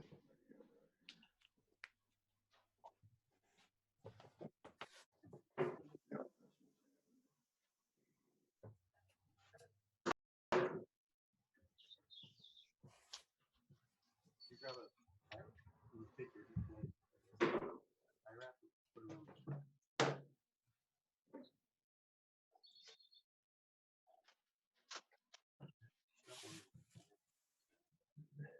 You got one of those clamps.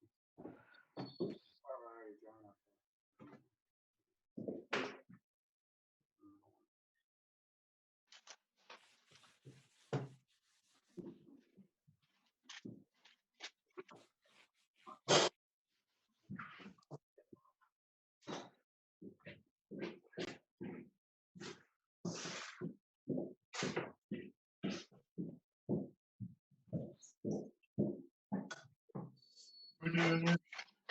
What's next? That's the last thing for the day.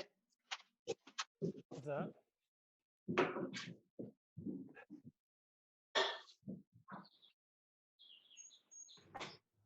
All righty, how is everybody feeling good as far as the steps? We still gluing up?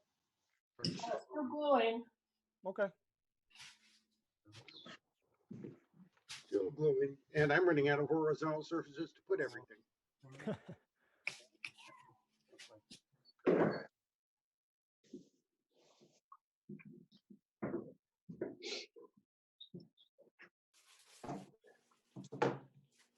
How's that look? That up a bit.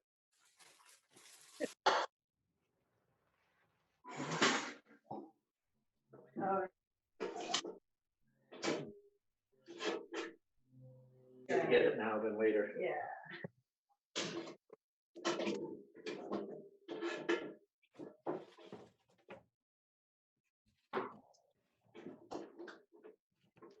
Oh, yeah.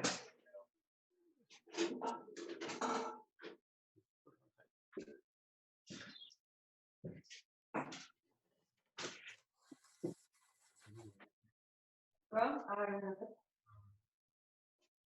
guess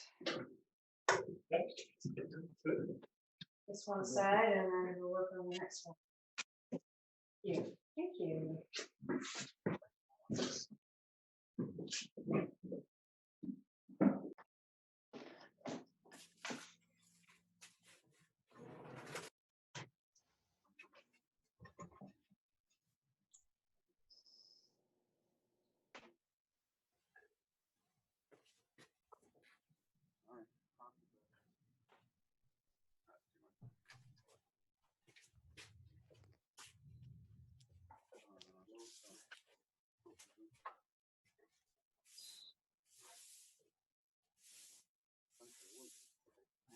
If we've got anyone idle, kind of ready to move to the next step, I'll go ahead and grab the piece. What you're going to be looking for is the piece that's titled Seat 1 DBL. It's the seat doubler. That's going to be for the forward seat once we install it. There's two parts, and they'll get connected with one single little puzzle joint, jigsaw joint.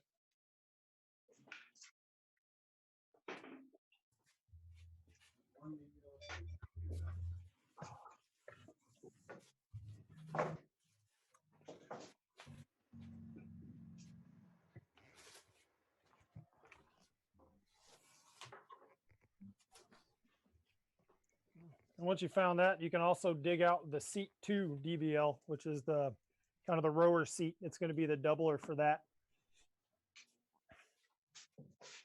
And it's also, that'll be 3 parts, and it'll have puzzle joints on it as well.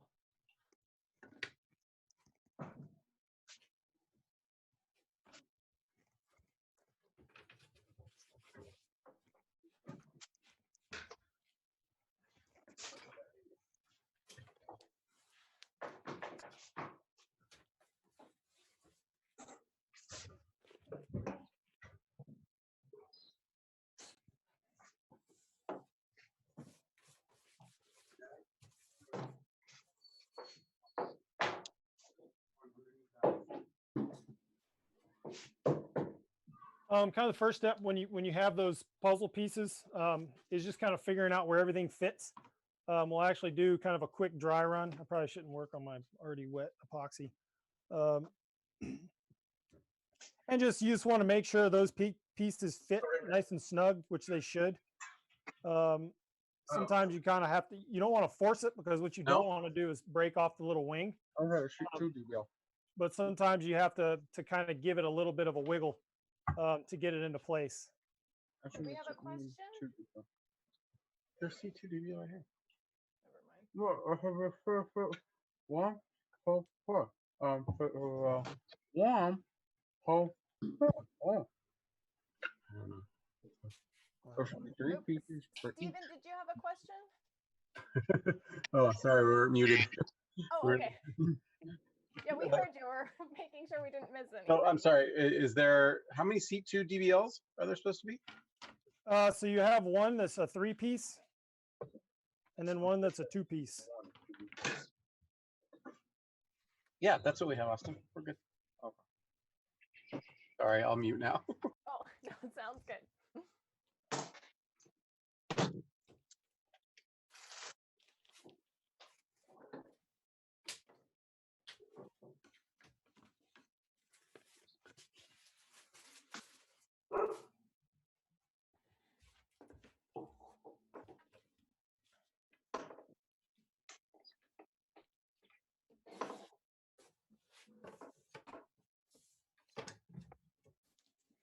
If your pieces are like mine, they're a little bit of a tight fit.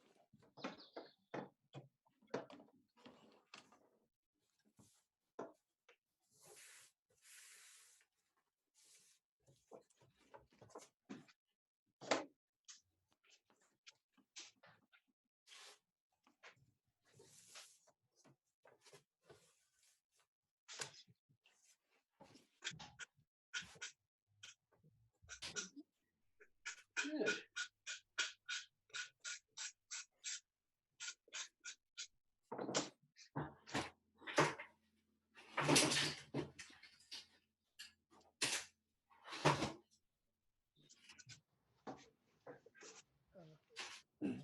Tetris here.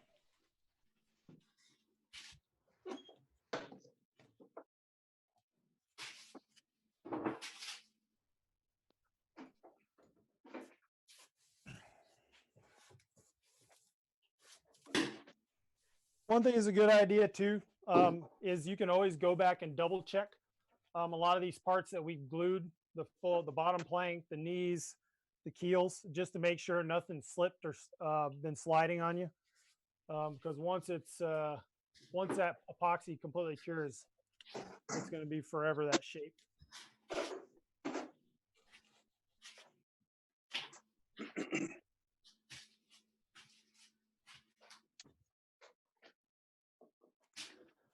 So here with the puzzle joints, is everybody at the puzzle joint stage, or are we still keel gluing? Still gluing. Okay, I'm still gluing too. sure, no worries.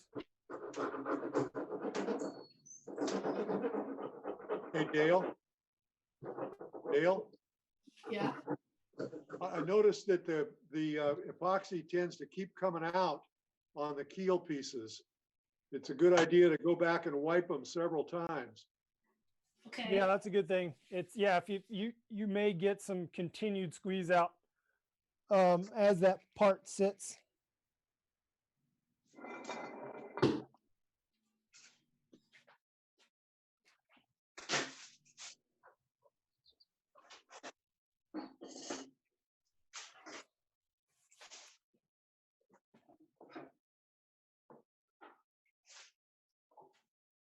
And what I've just kind of got the end of my little table here. I'm just kind of designating this spot as for these pieces. And once we're going to epoxy these, we're basically just going to give them a quick little coat on each side. And I'm just going to leave those pieces right there.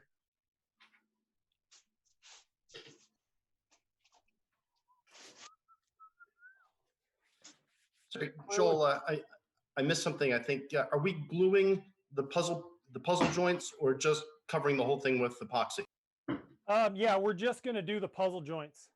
We're going to coat these in a later step. But right now, all we're going to do is we're going to put a little an unthickened coat of epoxy, kind of like we do with the center seam of the bottom plank, just over the top of those puzzle joints on each side. That's just going to give us the opportunity. It basically is almost like a spot weld to hold those together for when we install them tomorrow. So yeah, we're just going to paint those puzzle joints, and they're tight enough where they should keep registration for proper shape, as long as you can run your hand over the top and they feel nice and level. So you don't want us to coat the joint before we put them together? You can do that. That's fine. That just gives you a little bit extra assurance that it'll be well stuck together. Unthickened epoxy, I take? Yeah, we're going to go with an unthickened here. That's going to allow it to just kind of penetrate that little bit of end grain right there. So what are the pieces we need after the keel? So you're looking for the parts that are labeled seat 2 DBL and seat 1 DBL. Seat 1 DBL is 2 parts connected with a puzzle joint. Seat 2 DBL is 3 parts connected with 2 puzzle joints. And right now we're applying the unthickened epoxy to those puzzle joints. Is that correct? Yeah, we're going to unthickened epoxy for those. And you just want to, like here, I've got my plastic coated work surface. I'm just going to leave them flat there, just because I'm happy with the registration of those. They tend. This one can be a little bit, have a little bit of wiggle to it, but I mean, as long as you eyeball it, that the tabbed edge is pretty straight, you're good, because even if we have to flex it a hair, it's not going to be enough to worry about. Paint both sides.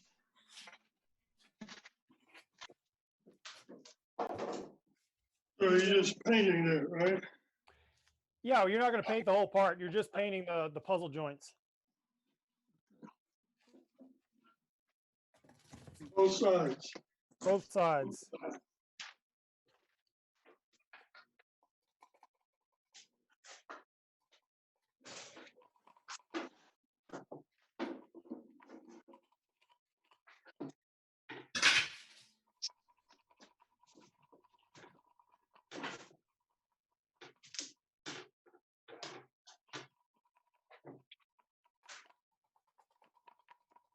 And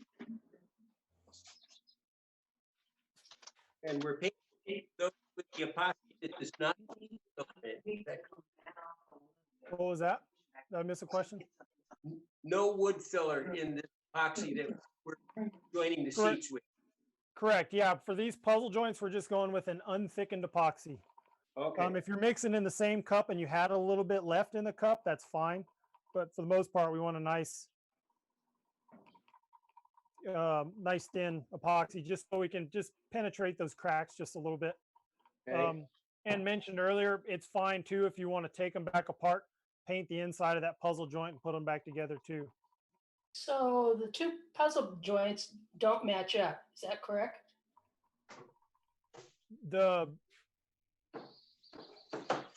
They should match up. I mean, it should fit together. Each one says seat 1 double. Yeah, seat 1 DBL will go to seat 1 DBL. Right. And then the seat 2 DBL to seat 2 DBL. You want to make sure with the seat 2 doubler that all three pieces that the logo is up. That the scribe that tells you what parts, they're all on the same side.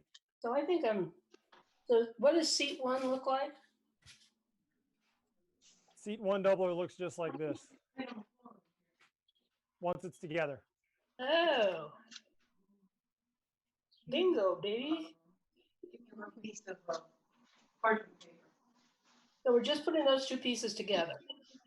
Correct. Yeah, and you can if you want to epoxy coat the puzzle joints before you put them together, that's fine. If not, you can just paint it right on the outside, which is what I'm doing. Just the straight. Yeah, just straight epoxy.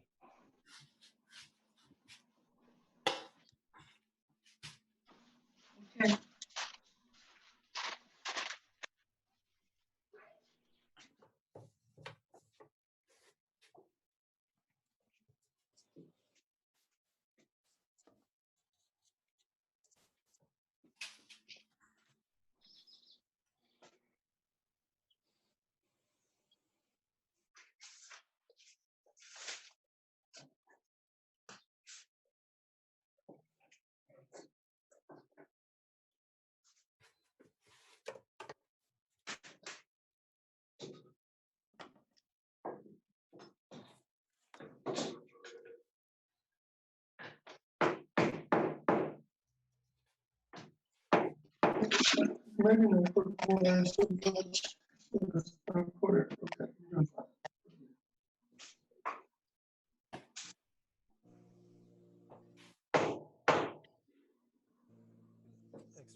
Extra, yeah.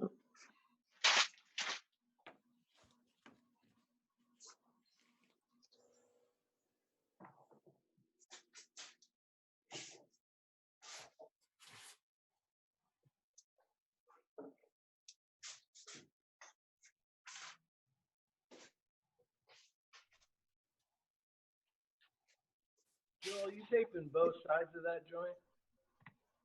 What was that? Are you taping? I'm sorry, you're real quiet. You hit me with that question one more time. Are you taping both sides of the joint? Yeah, I'm giving just a nice thorough wet out of both sides of the joint. And do you have any concern about the wet side on the plastic there? Is it just going to stick to it if it sits all night? Once the epoxy cures sitting on this plastic, it should just release right off. Okay. The time you have to worry about bonding your parts to your work surfaces is if you're working like on wood, any porous surface, or a really rough plastic or metal surface. But just like this little tarp, it won't stick to that. So once the two pieces are together, do you clamp it or? With this, it's because they're a fairly tight fit, and this part is also going to get buried underneath another part. I just eyeball it. I look at it, I feel it. As long as it's nice and feels smooth, I'm just going to leave it on this flat surface on my workbench here. If you want to, or if you need more space on your workbench, you can clamp. Just put some a clamp that kind of goes over that puzzle joint. You may want to put some wax paper or something on both sides to help with mitigate the squeeze out, and then set it off to the side. Or you could put it on another flat surface, put weight on it if you're worried about it there too. But generally those puzzle joints, they don't tend to do much running. Yep. What? Asking for the big three of the rotors glued together. What's that? How much more flat surface do we need for the rest of the day? I want to be putting this out together out in the yard. No, this is all the flat surface you need. Okay, thanks. After this, yeah, sorry, this is kind of the most sprawling day because here we get all the parts assembled, and then tomorrow everything comes back to one place. Joel, Yep. what are these? These rotors, They're 3 sets. well, there's supposed to be 3 of them glued together or 2? There's 2 sets of 3 glued together. 2 sets of 3, okay. So they come in the box in 3 sets of 2. You glue. All right, we glued 2 together. Now we got to glue the third one on there because I just realized. So we're That's good. fine. It won't take but a second. So does seat 2 have 3 pieces? Yeah, the seat 2 doubler has 3 pieces. One is shaped Right, like a hold on U. here. There should be 3 of these glued together. Yeah, here, we're gonna spotlight you for a second there. Yes, 3 of those. You'll end up with 2 of them. That'll be 3 laminates each. Right. Okay. 2 keels, 3 each. You got it. My bad.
Joel, the manual shows putting some weight on these joints. Should we be putting some bricks or something on them?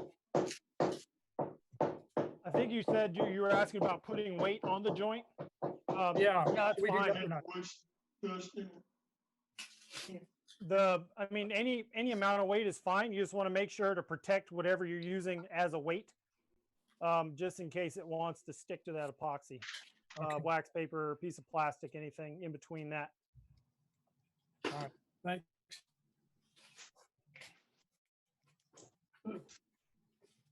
Plastic's the hardest part about this. What's that?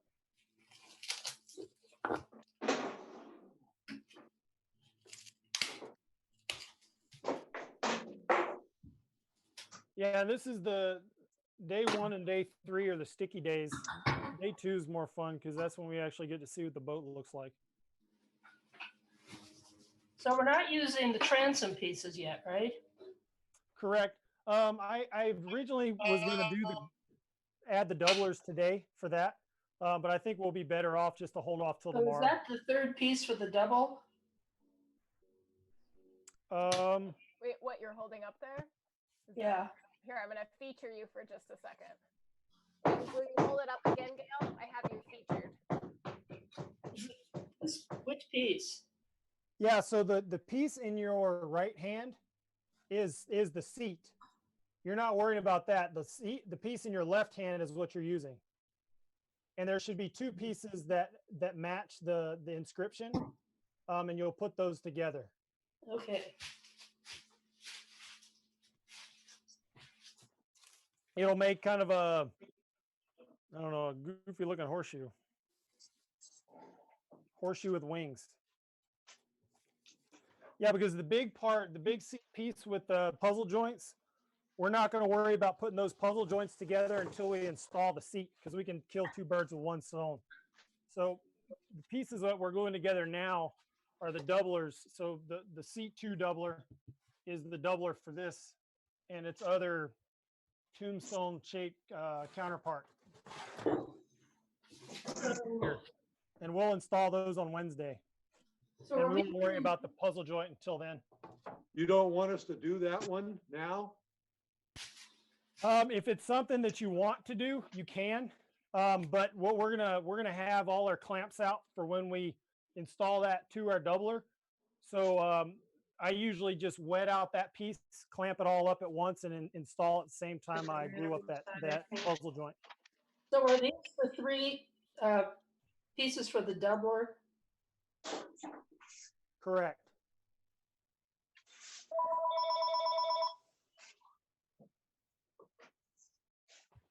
And they fit in? No.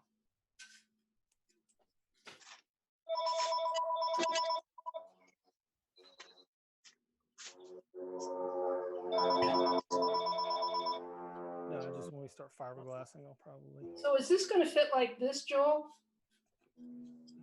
Wait, can you lower it down a little bit? Highlight it. Highlight. Okay, I'm spotlighting you. Correct. Yeah, and so all 3 pieces will be marked seat 2 DBL. Just and when you glue them together, make sure that marking is all on the same side.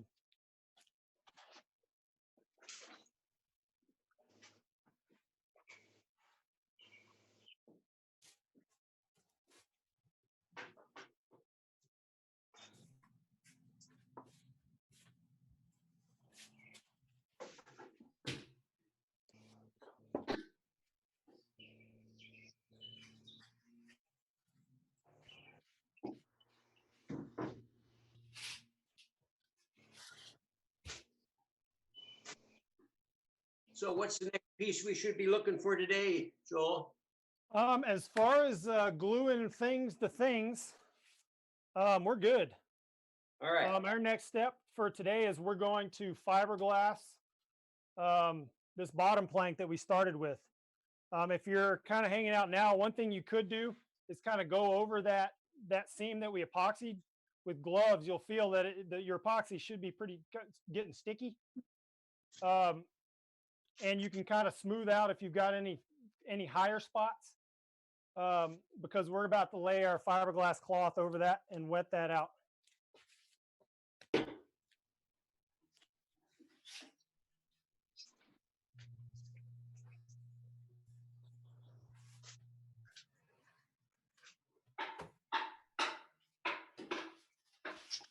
You're also kind of checking, make sure your tape's still doing its job, that those 2 butt joints are still nice and flush to each other. Looking good. Because yeah, the reason I wanted to put that initial wet out of epoxy on that crack was just allow that epoxy to start getting thick, kind of help that tape out and holding it in place. I didn't want any catastrophic disruption where it decided to get all wonky after we fiberglassed it.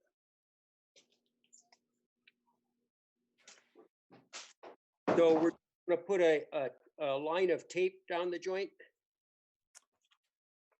So no, I mean, it just has the tape on the backside when we started. Yeah. That's all. Yeah. We're not good. That's all. We're just leaving it at that. Yeah, you mean the tape. I thought you might be talking about a tape of fiberglass. Oh no. This is a step if you do want to cut like a 3-inch tape and reinforce that seam, that's perfectly fine. Especially, I mean, I think if you're planning on later down the road turning this into a sail rig, you can run, you know, a reinforcement tape over that center because you're eventually going to have to put a trunk through that under that seat through the seat. But that's also something that's going to get a good bit of reinforcement once we install that. So that would be I think is probably an unnecessary step. But if it's something you want to do, that's more than fine. Now, did you say for the seat? If we wanted to do that, weight? Sorry, Gail, what was that? Put weight on the seat doublers? Only if you're worried about them not drying in the kind of the self-holding position because they're pretty tight. Yeah, it seems pretty tight. If they look good and you like how straight they are, it's not necessary to put weight on them. Okay. I mean, I'm not going to weight mine. You just want to make sure whatever surface that it's sitting on is not going to become part of your boat. So that it's on plastic or wax paper or parchment paper or something of the sort. Are those seat doublers going to be on the underside of the seat, Joel? Yes, correct. So it basically is just it's kind of the rim that goes around. It's just going to give more. It really supports the overhang of the seats. It just gives it a little bit more heft. Okay. So you were talking a 3-inch piece of glass. Is there enough in what you gave us, or? Yeah. So if you want, kind of off to the side, right, parallel to what you cut for the bottom plank, you could cut a piece of glass that I would say probably, yeah, 3 inches would be more than adequate. And you can actually, you'll install that after we put the first full mat of glass down. It'll be easier to ferre out that seam. But yeah, if that's something you're interested in adding a fiberglass tape there, that you could cut that now. Okay, firm believer in overkill.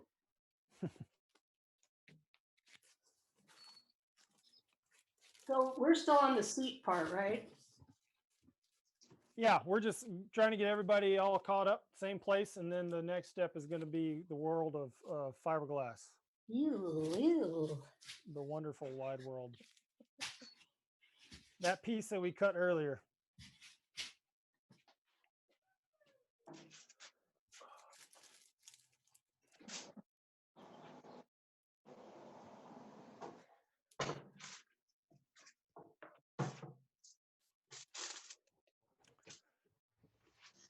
I don't know about everyone else, but it's a really nice day here. This garage is getting quite warm.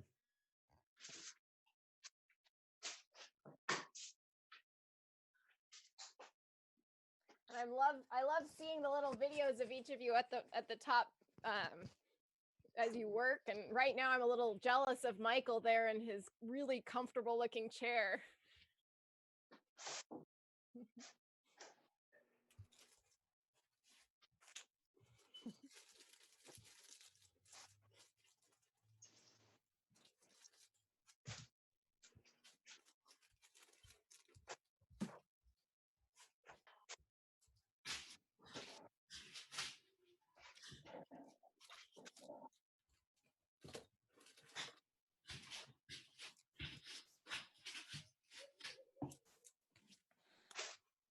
So the wonderful tool we haven't used yet that we are going to need for the next step is this lovely squeegee. This is our epoxy applicator 3000. This is what's going to allow us to meter out the epoxy resin onto our fiberglass. Because this initial coat, when we put the fiberglass down, is basically get the cloth, and we're just going to get enough epoxy on the cloth to wet it out. And this is just the wet out stage. And the great advantage of this epoxy is that you don't have to come back in 4 hours, 5 hours and do a fill coat like you normally would with a regular epoxy, with most epoxy systems, because the working time on this is 72 hours. We'll be able to do a wet out coat today, leave it alone, And then we'll come back actually on Wednesday and do our fill coat, which will actually cover the weave of the fiberglass.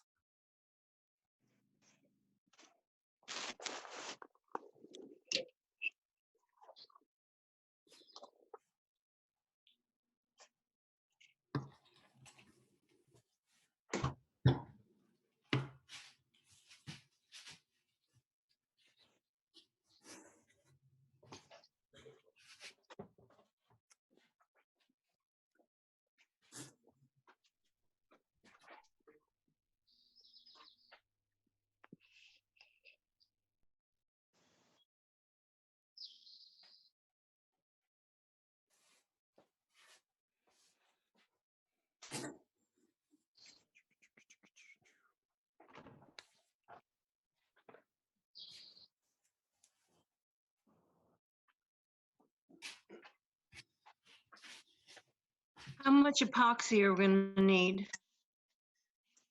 We'll I'll get to that once we get the cloth out.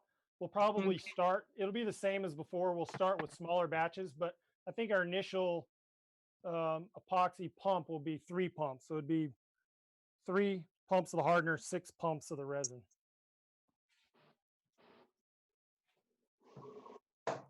And if I would suggest if you're mixing and you've been using the same mixing cup and it has a thickened epoxy in it, you're probably better off getting a new clean cup, because we don't really want to have any fillers in this stage. It could kind of disrupt the penetration of the epoxy into the fiberglass, and it may leave some kind of unsightly bumps and ridges. And who likes unsightly bumps and ridges?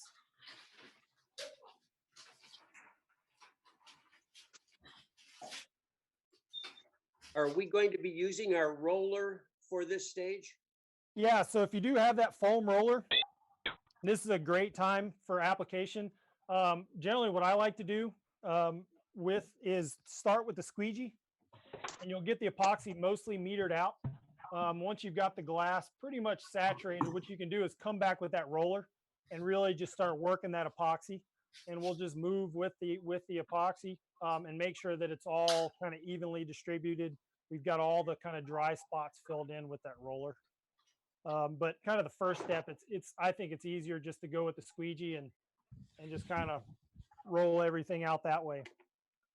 So yeah, if you're ready and we're ready, what you want to do is take that piece of glass that we cut kind of first thing, and then we want to just roll it back out on our part.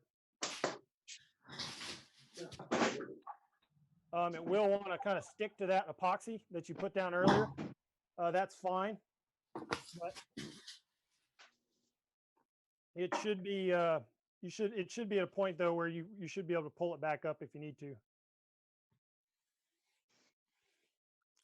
And once you get that fiberglass down, I always like to kind of go through and work out the kind of the wrinkles, ridges, waves in the cloth, get it nice and smooth on that surface, because it'll just make the application and wet out process a lot easier.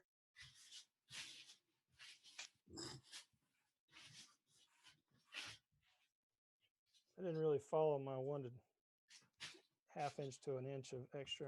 I was a little overzealous, but that's okay.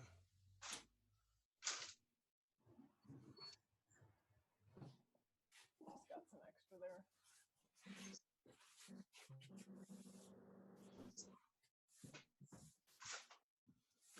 But yeah, one nice thing with having that little tack line in the middle, it'll also help kind of register that cloth. It'll keep it from really kind of moving around on you when we're wetting out the rest of the cloth.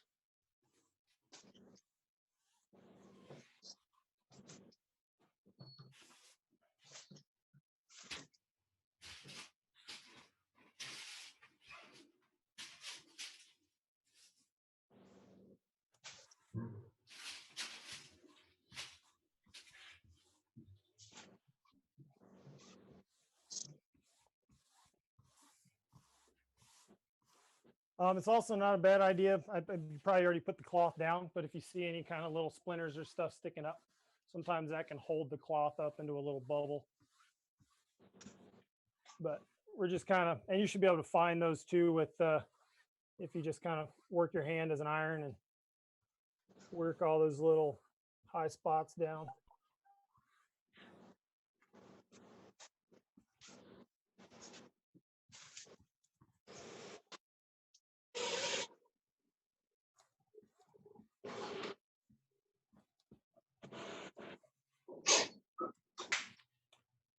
So if you haven't worked with fiberglass before, it's kind of like a magic trick. Once we get a good epoxy coat, if the cloth is properly saturated, this first step, you'll still be able to see the cloth is there, but it'll pretty much go clear and all the wood grain will just come right through.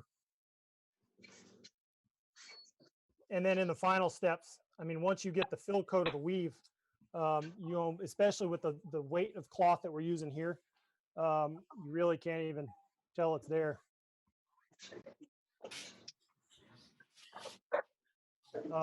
And then, but using the fiberglass, kind of this kind of wood composite mix style of building, stitch and glue, is that the plywood is basically a spacer for the fiberglass.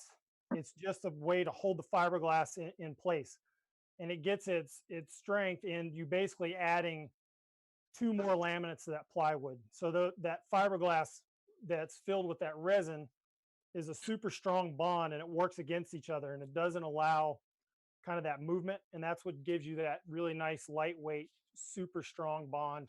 That's why it's so popular in lots of boat building. And that with fiberglass is fiberglass and plywood is you can take 2 relatively cheap building materials and make a pretty sweet boat. And you can find boats that are stitch and glue anywhere from a small little dinghy, kayaks are really popular, up to, I mean, full-size fishing boats, offshore fishing boats.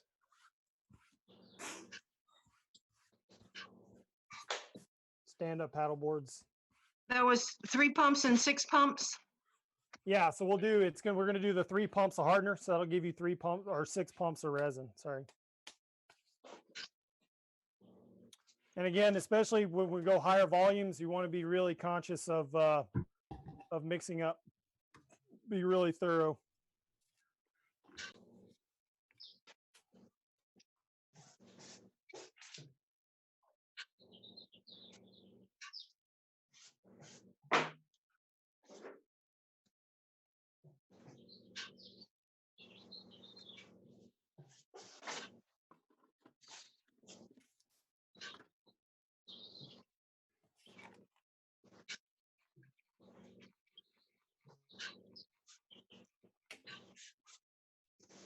And so what we're going to be careful with here is when you're working with the epoxy with the fiberglass, is we don't want to be too overkill with the epoxy.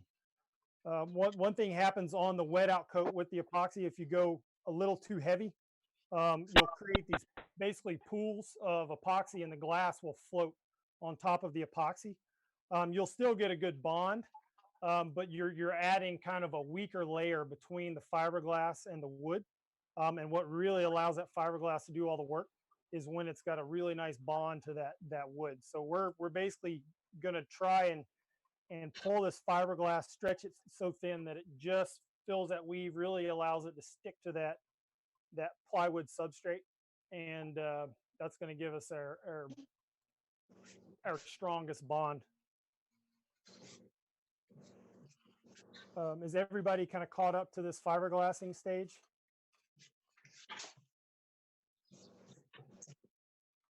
Do we have anyone waiting on? Do we need to wait on? I'm good. Cool.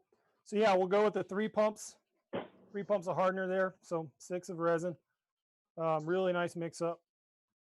And then have that burgundy squeegee at the ready.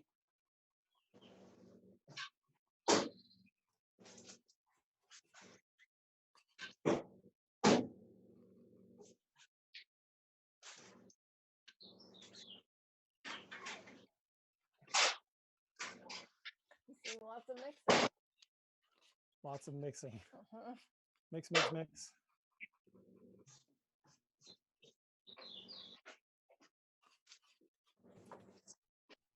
Yeah, and then once we get this step done, it's 5 o'clock somewhere.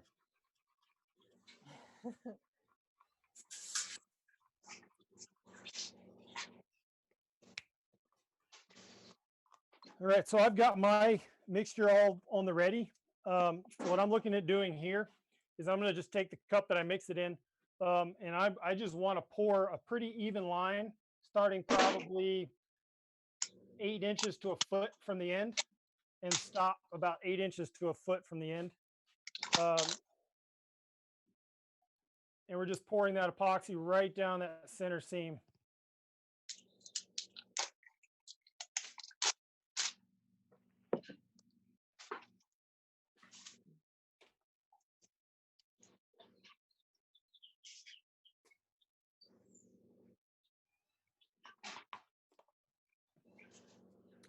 So once you've got it poured out, you've got this wonderful squeegee here.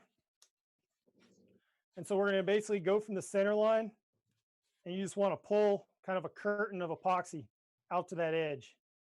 And you don't want to maybe stop about 2 inches short of the edge. Did you pour all of it? Yeah, pour all of it right down that center line as evenly as possible. And you can see what I'm doing with the squeegee here is I'm basically just grabbing that whole line of epoxy and pulling it towards the edge. You'll have holes, registration holes that are underneath. You'll just kind of squeegee right over the top of those. And so here I'm going to kind of go back, pull it forward as well, the best you can. And all we're doing here, once you get it kind of metered out, I'm going to run down this edge, and you should be able to take that excess and kind of wet out that edge.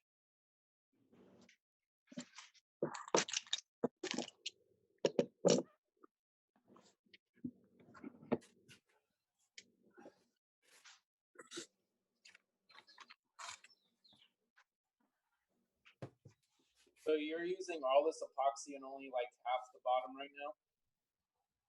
What's that? You're using all this epoxy on only like half of the bottom? Yeah, so we're basically just working, to do half of that bottom plank. Okay. That the 3 pumps should get you, I would say, about 50% of the way there.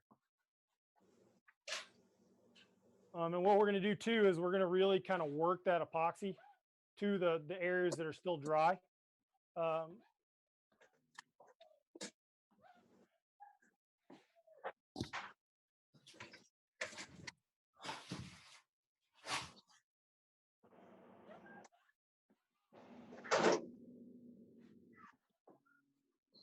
In the next batch, we probably will go with 4 pumps, because I think we'll need a little bit more than that first go round. But again, you're just looking for a really nice even coat. Make sure that butt joint is still nicely seated together. And don't be afraid to put a little bit of pressure on that squeegee if you need to kind of pull, but you're looking for kind of a consistent shine. If you see spots that are a little shinier than others, it probably means you have a bit of a pool of epoxy there. And you'll just kind of want to work that out. And then vice versa, if you see light white spots, that means you're probably epoxy starved in that area, and you want to pull from where it's heavy to where it's thin. And we'll have the opportunity to go back and finish saturating with the next pour as well if you have any thin spots and no epoxy left.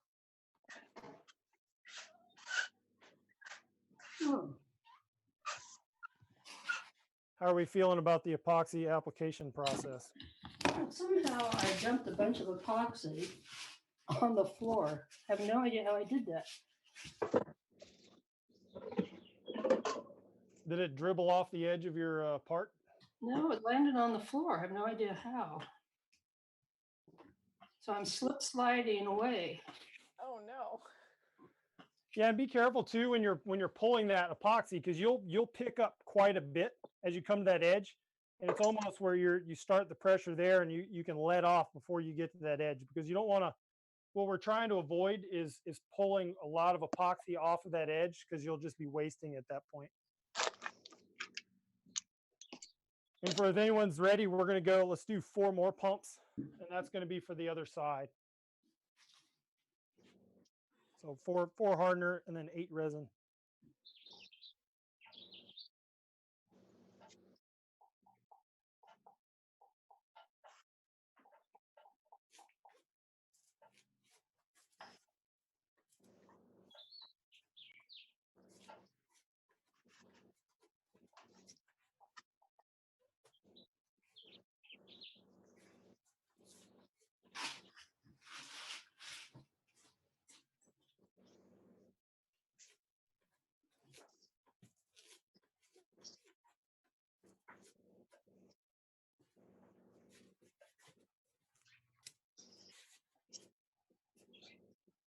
Kate, I think you could switch the camera too if you wanted a different angle. You got it. Okay, you're gonna see another angle here.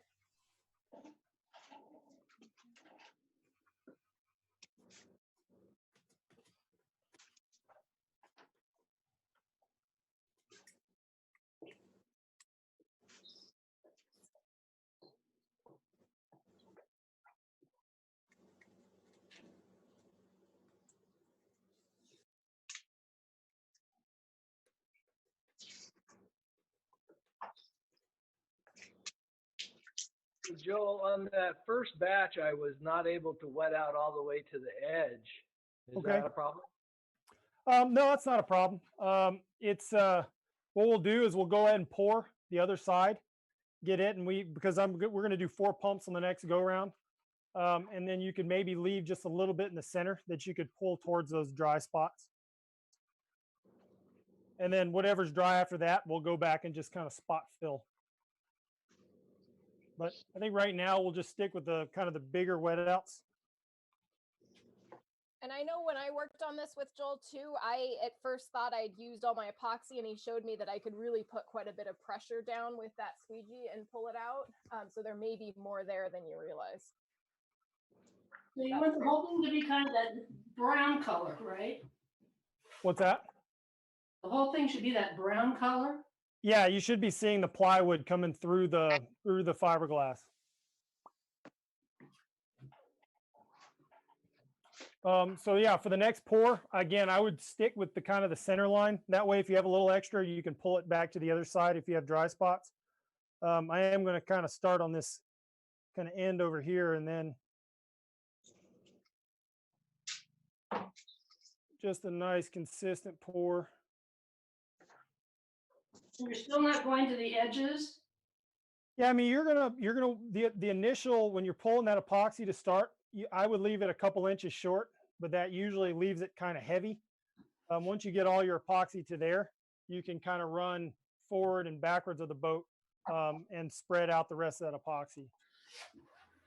And if you end up with spots that aren't filled, don't worry. We'll go back, mix up, and do some spot filling if we need to. Well, I have no idea what's spilled on the floor here.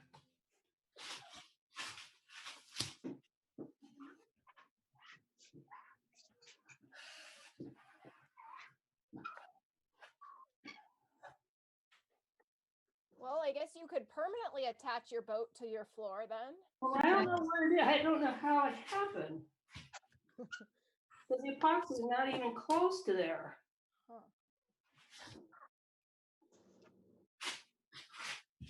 If you hear, whoa, it means I've found it away.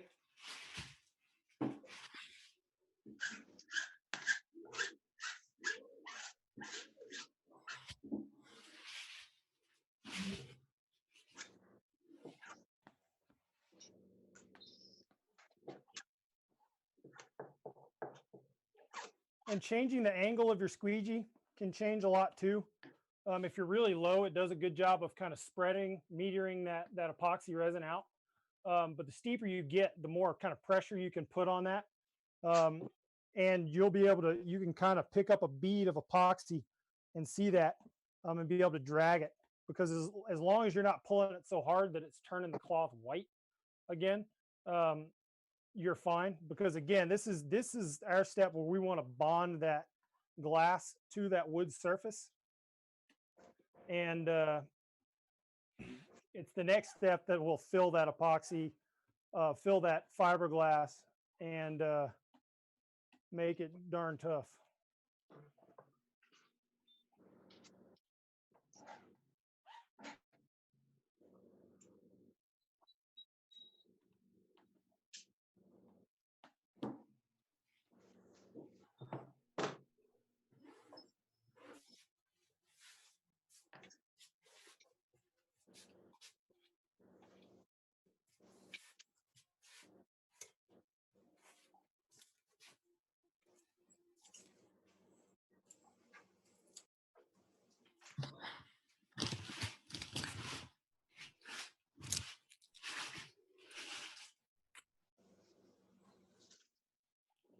So it's 4 pumps of the hardener you want?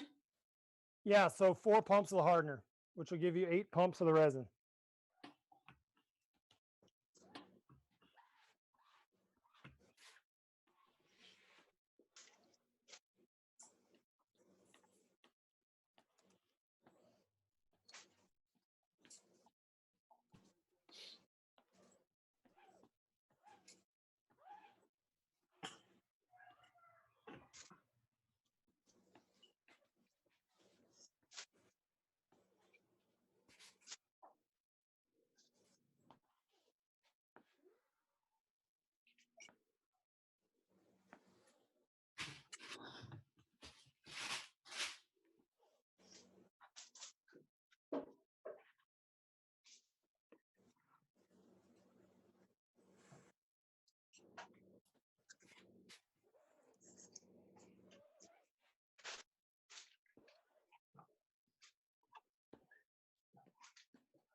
This is the point too. If you feel like you got it covered, but you're still seeing what look like pools of epoxy a little too much, which with the amount we've used shouldn't be an issue.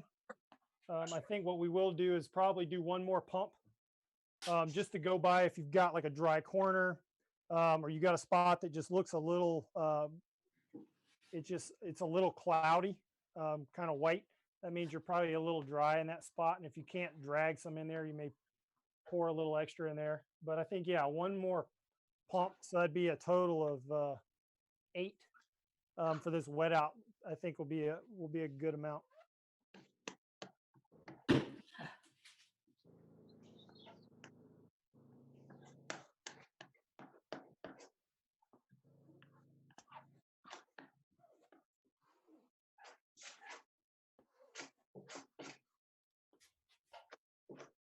One thing you can do as well is kind of work that center seam.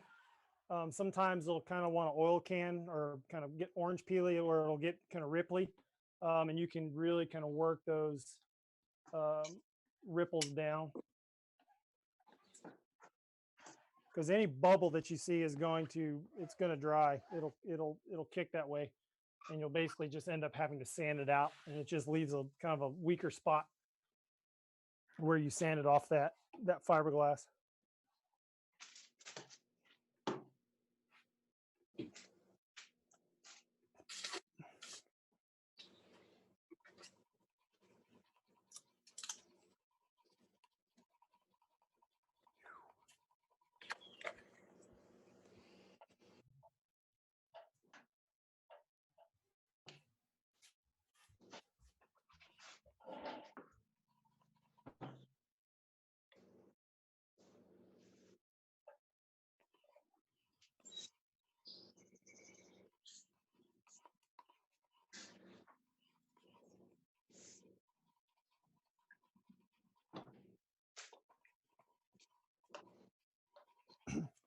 Some people do prefer to use a roller for application um,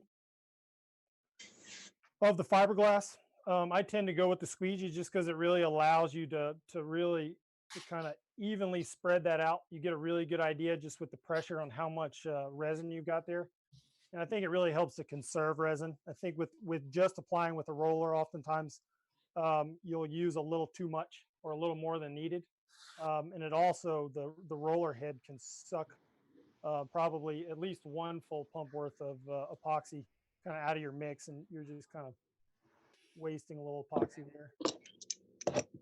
But the squeegee can tend to take a little more babying, but I find it to be a very adequate method, and it's my preferred method on doing this. So, but everyone has their own preference.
Yeah, then once you've kind of got it all wet out, it's worth kind of running through again, looking for those little puddles, pools where you may have a little excess epoxy.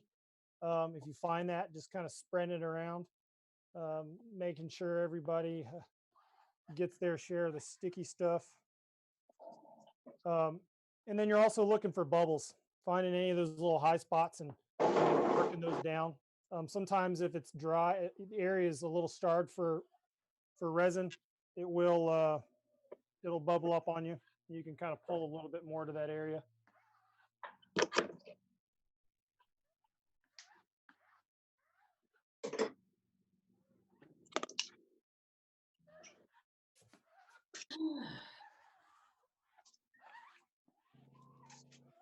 So somehow, I've got one piece here where the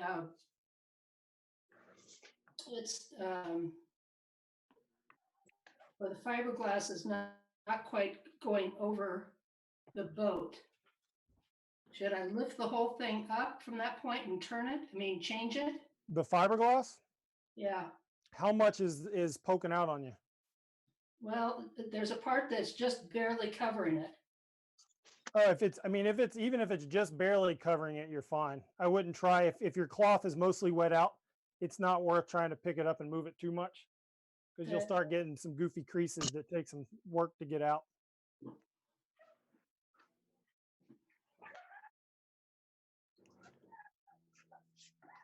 Because is it on the end? No, it's on the side. I would say it's fine, because one thing we're going to do there is we're going to run through the edges of that plank are going to get bonded to the plank, the garboard, the first plank. And we're going to run a structural fillet over that, and then we're going to cover that with fiberglass again. And the outside's going to get fiberglass. So if you're just a little short on that edge, no worries.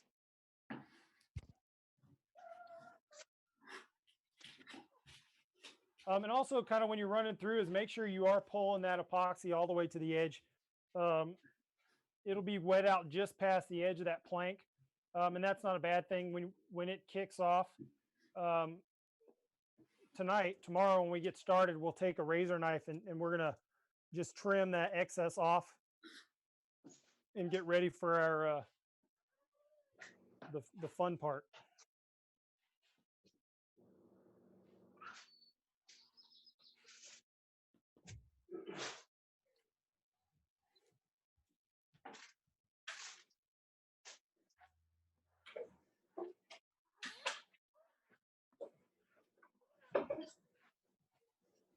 Yeah, and again, it's just kind of working through. If you see any kind of real glossy spots, you probably got a little too much. But I think at this point, if you're all wet out and it looks good and you're happy with it, we'll call it, because you could probably baby this thing to death, but it's not gonna.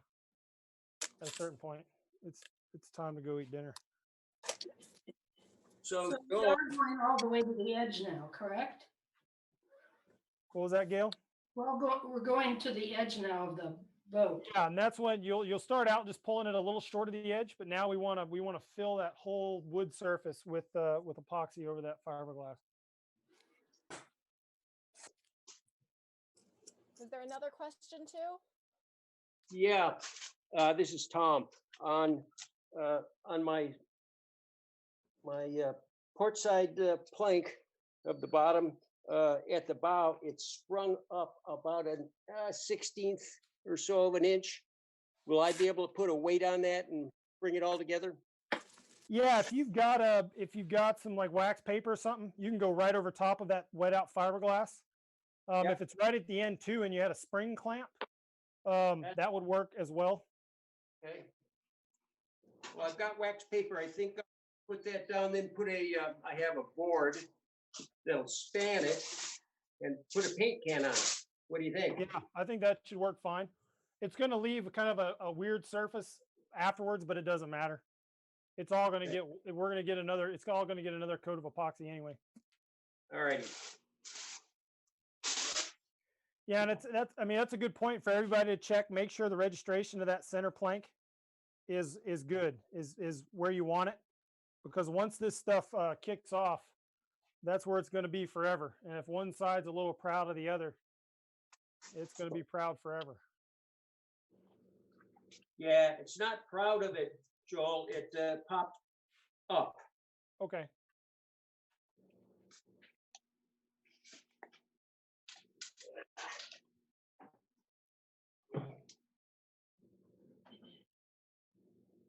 Yeah, and this is the only downside of the way this kit is assembled is we have to be able to get it in that package and be able to ship it at the price that we ship it at. It has to be that size, and it doesn't allow us to keep this center plank as one whole piece.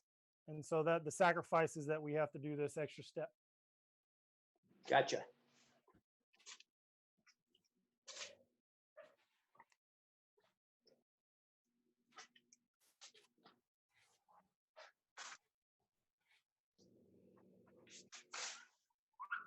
How much resin should I use for the 3-inch strip? For that 3-inch strip, probably I would say one extra pump. Start with one extra pump, and then work from there.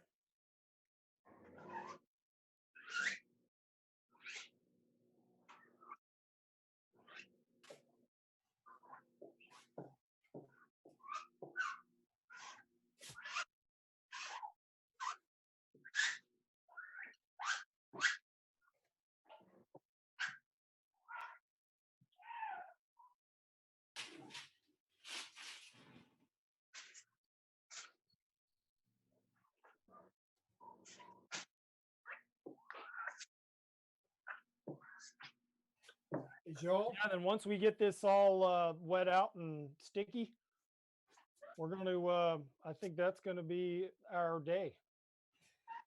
You mentioned that extra 3-inch strip down the middle. Is that after it dries or? No, I mean, if you wanted to add just a reinforcement of that butt joint, now's the time you want to do that. Okay. Yeah, and you could go, and I would even say you could stop about a foot or 8 inches short. You'll see these tabs on the end because you're going to have a bulkhead that's going to reinforce that area as well.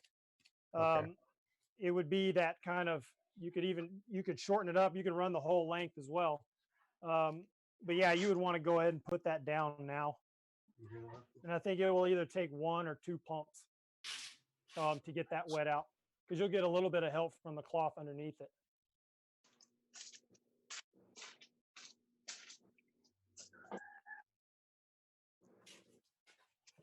Hey, Joe, when you draw the squeegee across fiberglass,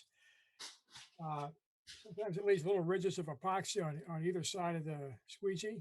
Does that flow out in time, or is that a worry? Repeat that again. So you're pulling the, you're pulling the epoxy, you're getting it, and it's just kind of squeezing out the sides. Yeah, a little bit out of each side of the squeegee, so it leaves a little bit of a ridge. Yeah, and so you'll just want to keep working the epoxy until you can get that, until you get to the point where all those are, where you're not getting those ridges. Because if you're doing it on every pull, you may have a little bit too much resin on the fiberglass. All right. Yeah, I mean, one thing too is you could kind of change the angle of your squeegee too, and change the pressure, and that may change how much squeeze out you're getting.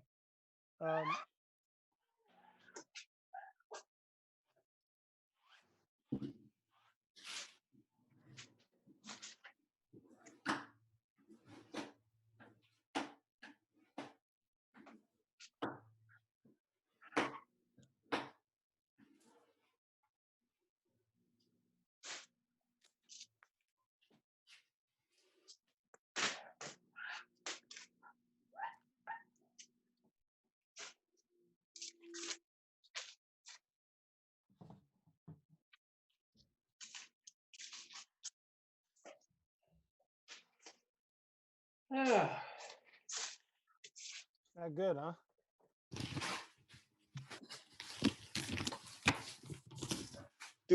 Joel, do we put the caps back on the resin and the hardener, or leave the pumps in?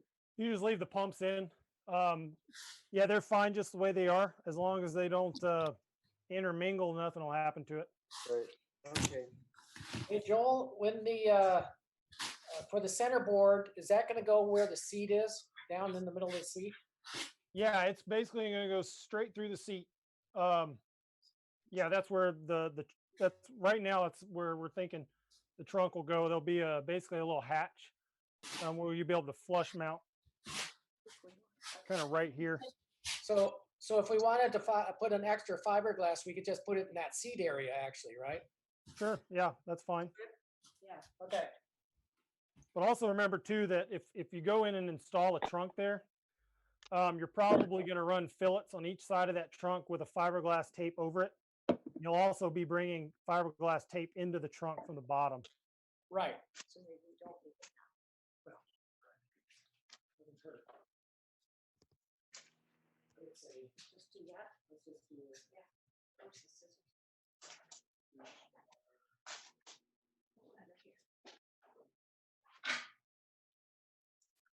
How wide? Well, we want to cut off this piece.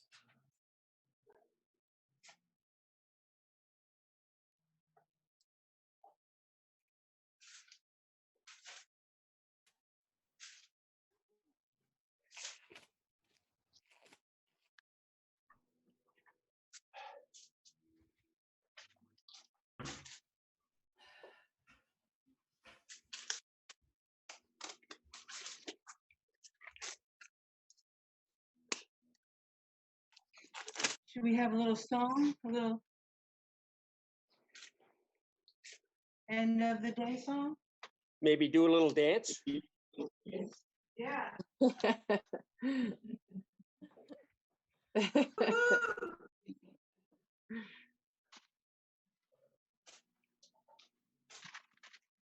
out, Joel.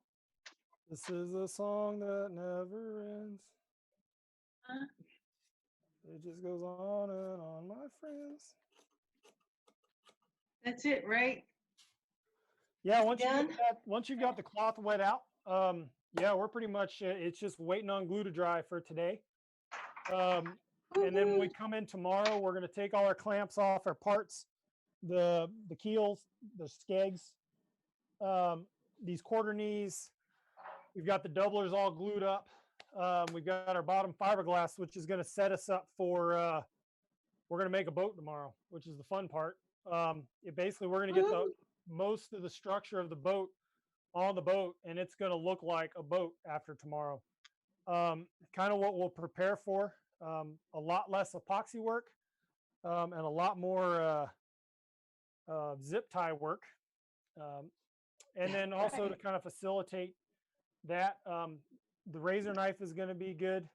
Something, pocket knife, sharp knife of some sort that allows you to trim these edges of the fiberglass off.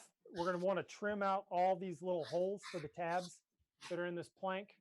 And then also you'll be able to do it with a razor knife, or you can do it with an 1/8 inch drill bit. We're going to drill out all these holes, the small holes that are in the bottom planking, because that's where our stitching is going to go. But yeah, it's going to be, tomorrow's definitely the most funnest. Don't forget to clean the squeegee Of the days.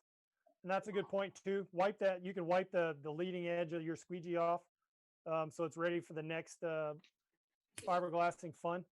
The other thing too is if it kicks, it'll flake off too if you neglect that step.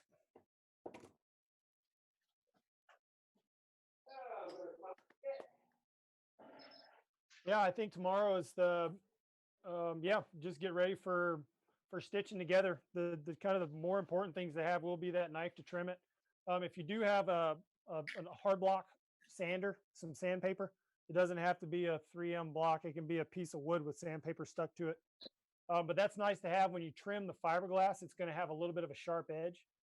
And we're going to, if you run over it with a little piece of sandpaper, it'll kind of knock that edge off, and we'll just true it up to that wood plank.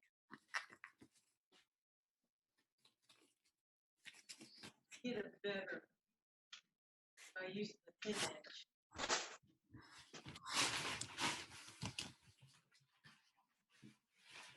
But yeah, I mean, most of the epoxy work we're going to do tomorrow. Once all the pieces are together, we're actually going to kind of tack weld the boat together with epoxy. We'll go in and just put light coats at all the joints, and that's going to hold the boat together, allow us to come in and snip all the zip ties on Wednesday morning. And then that's where we're going to go in and backfill all those joints with a structurally thickened epoxy. You're going to hear me say fill it about 800,000 times. And then because that's the structural bond that holds all the parts together. That'll also include putting fiberglass tape over all those fillets and installing seats and putting a nice fill coat over all the epoxy work that we've already done. Lots to look forward to.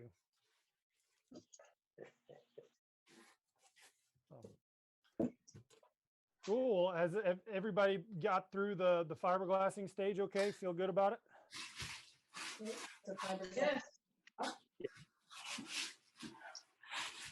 Or you'll be with the boat forever. You'll have to cut your finger off. I'm not going to touch it. No, is this well? That's the motor well.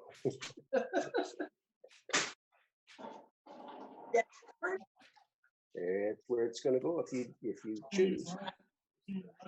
So if you did make it, right, you put in the dagger board.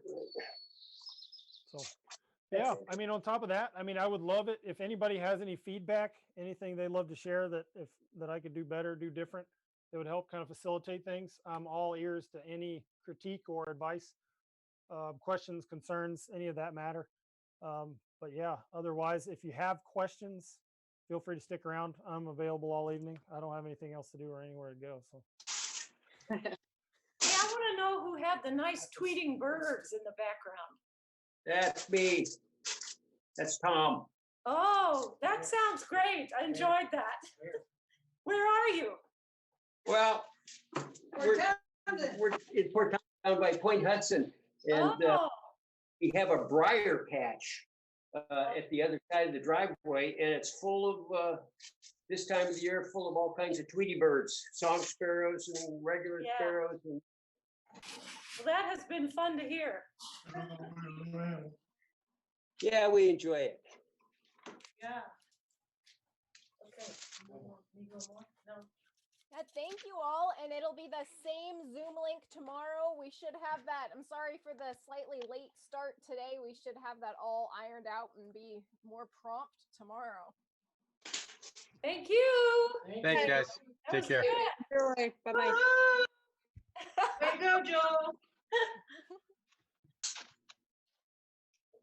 Good job. Yeah.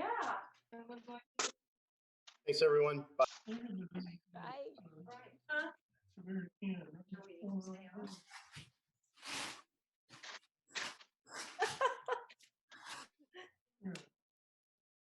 Suspended. Just having fun with that centerpiece. I didn't do a very good job cutting it, so I'm paying the price now. You get some stragglers in the fiberglass. Yep, I'm straggling.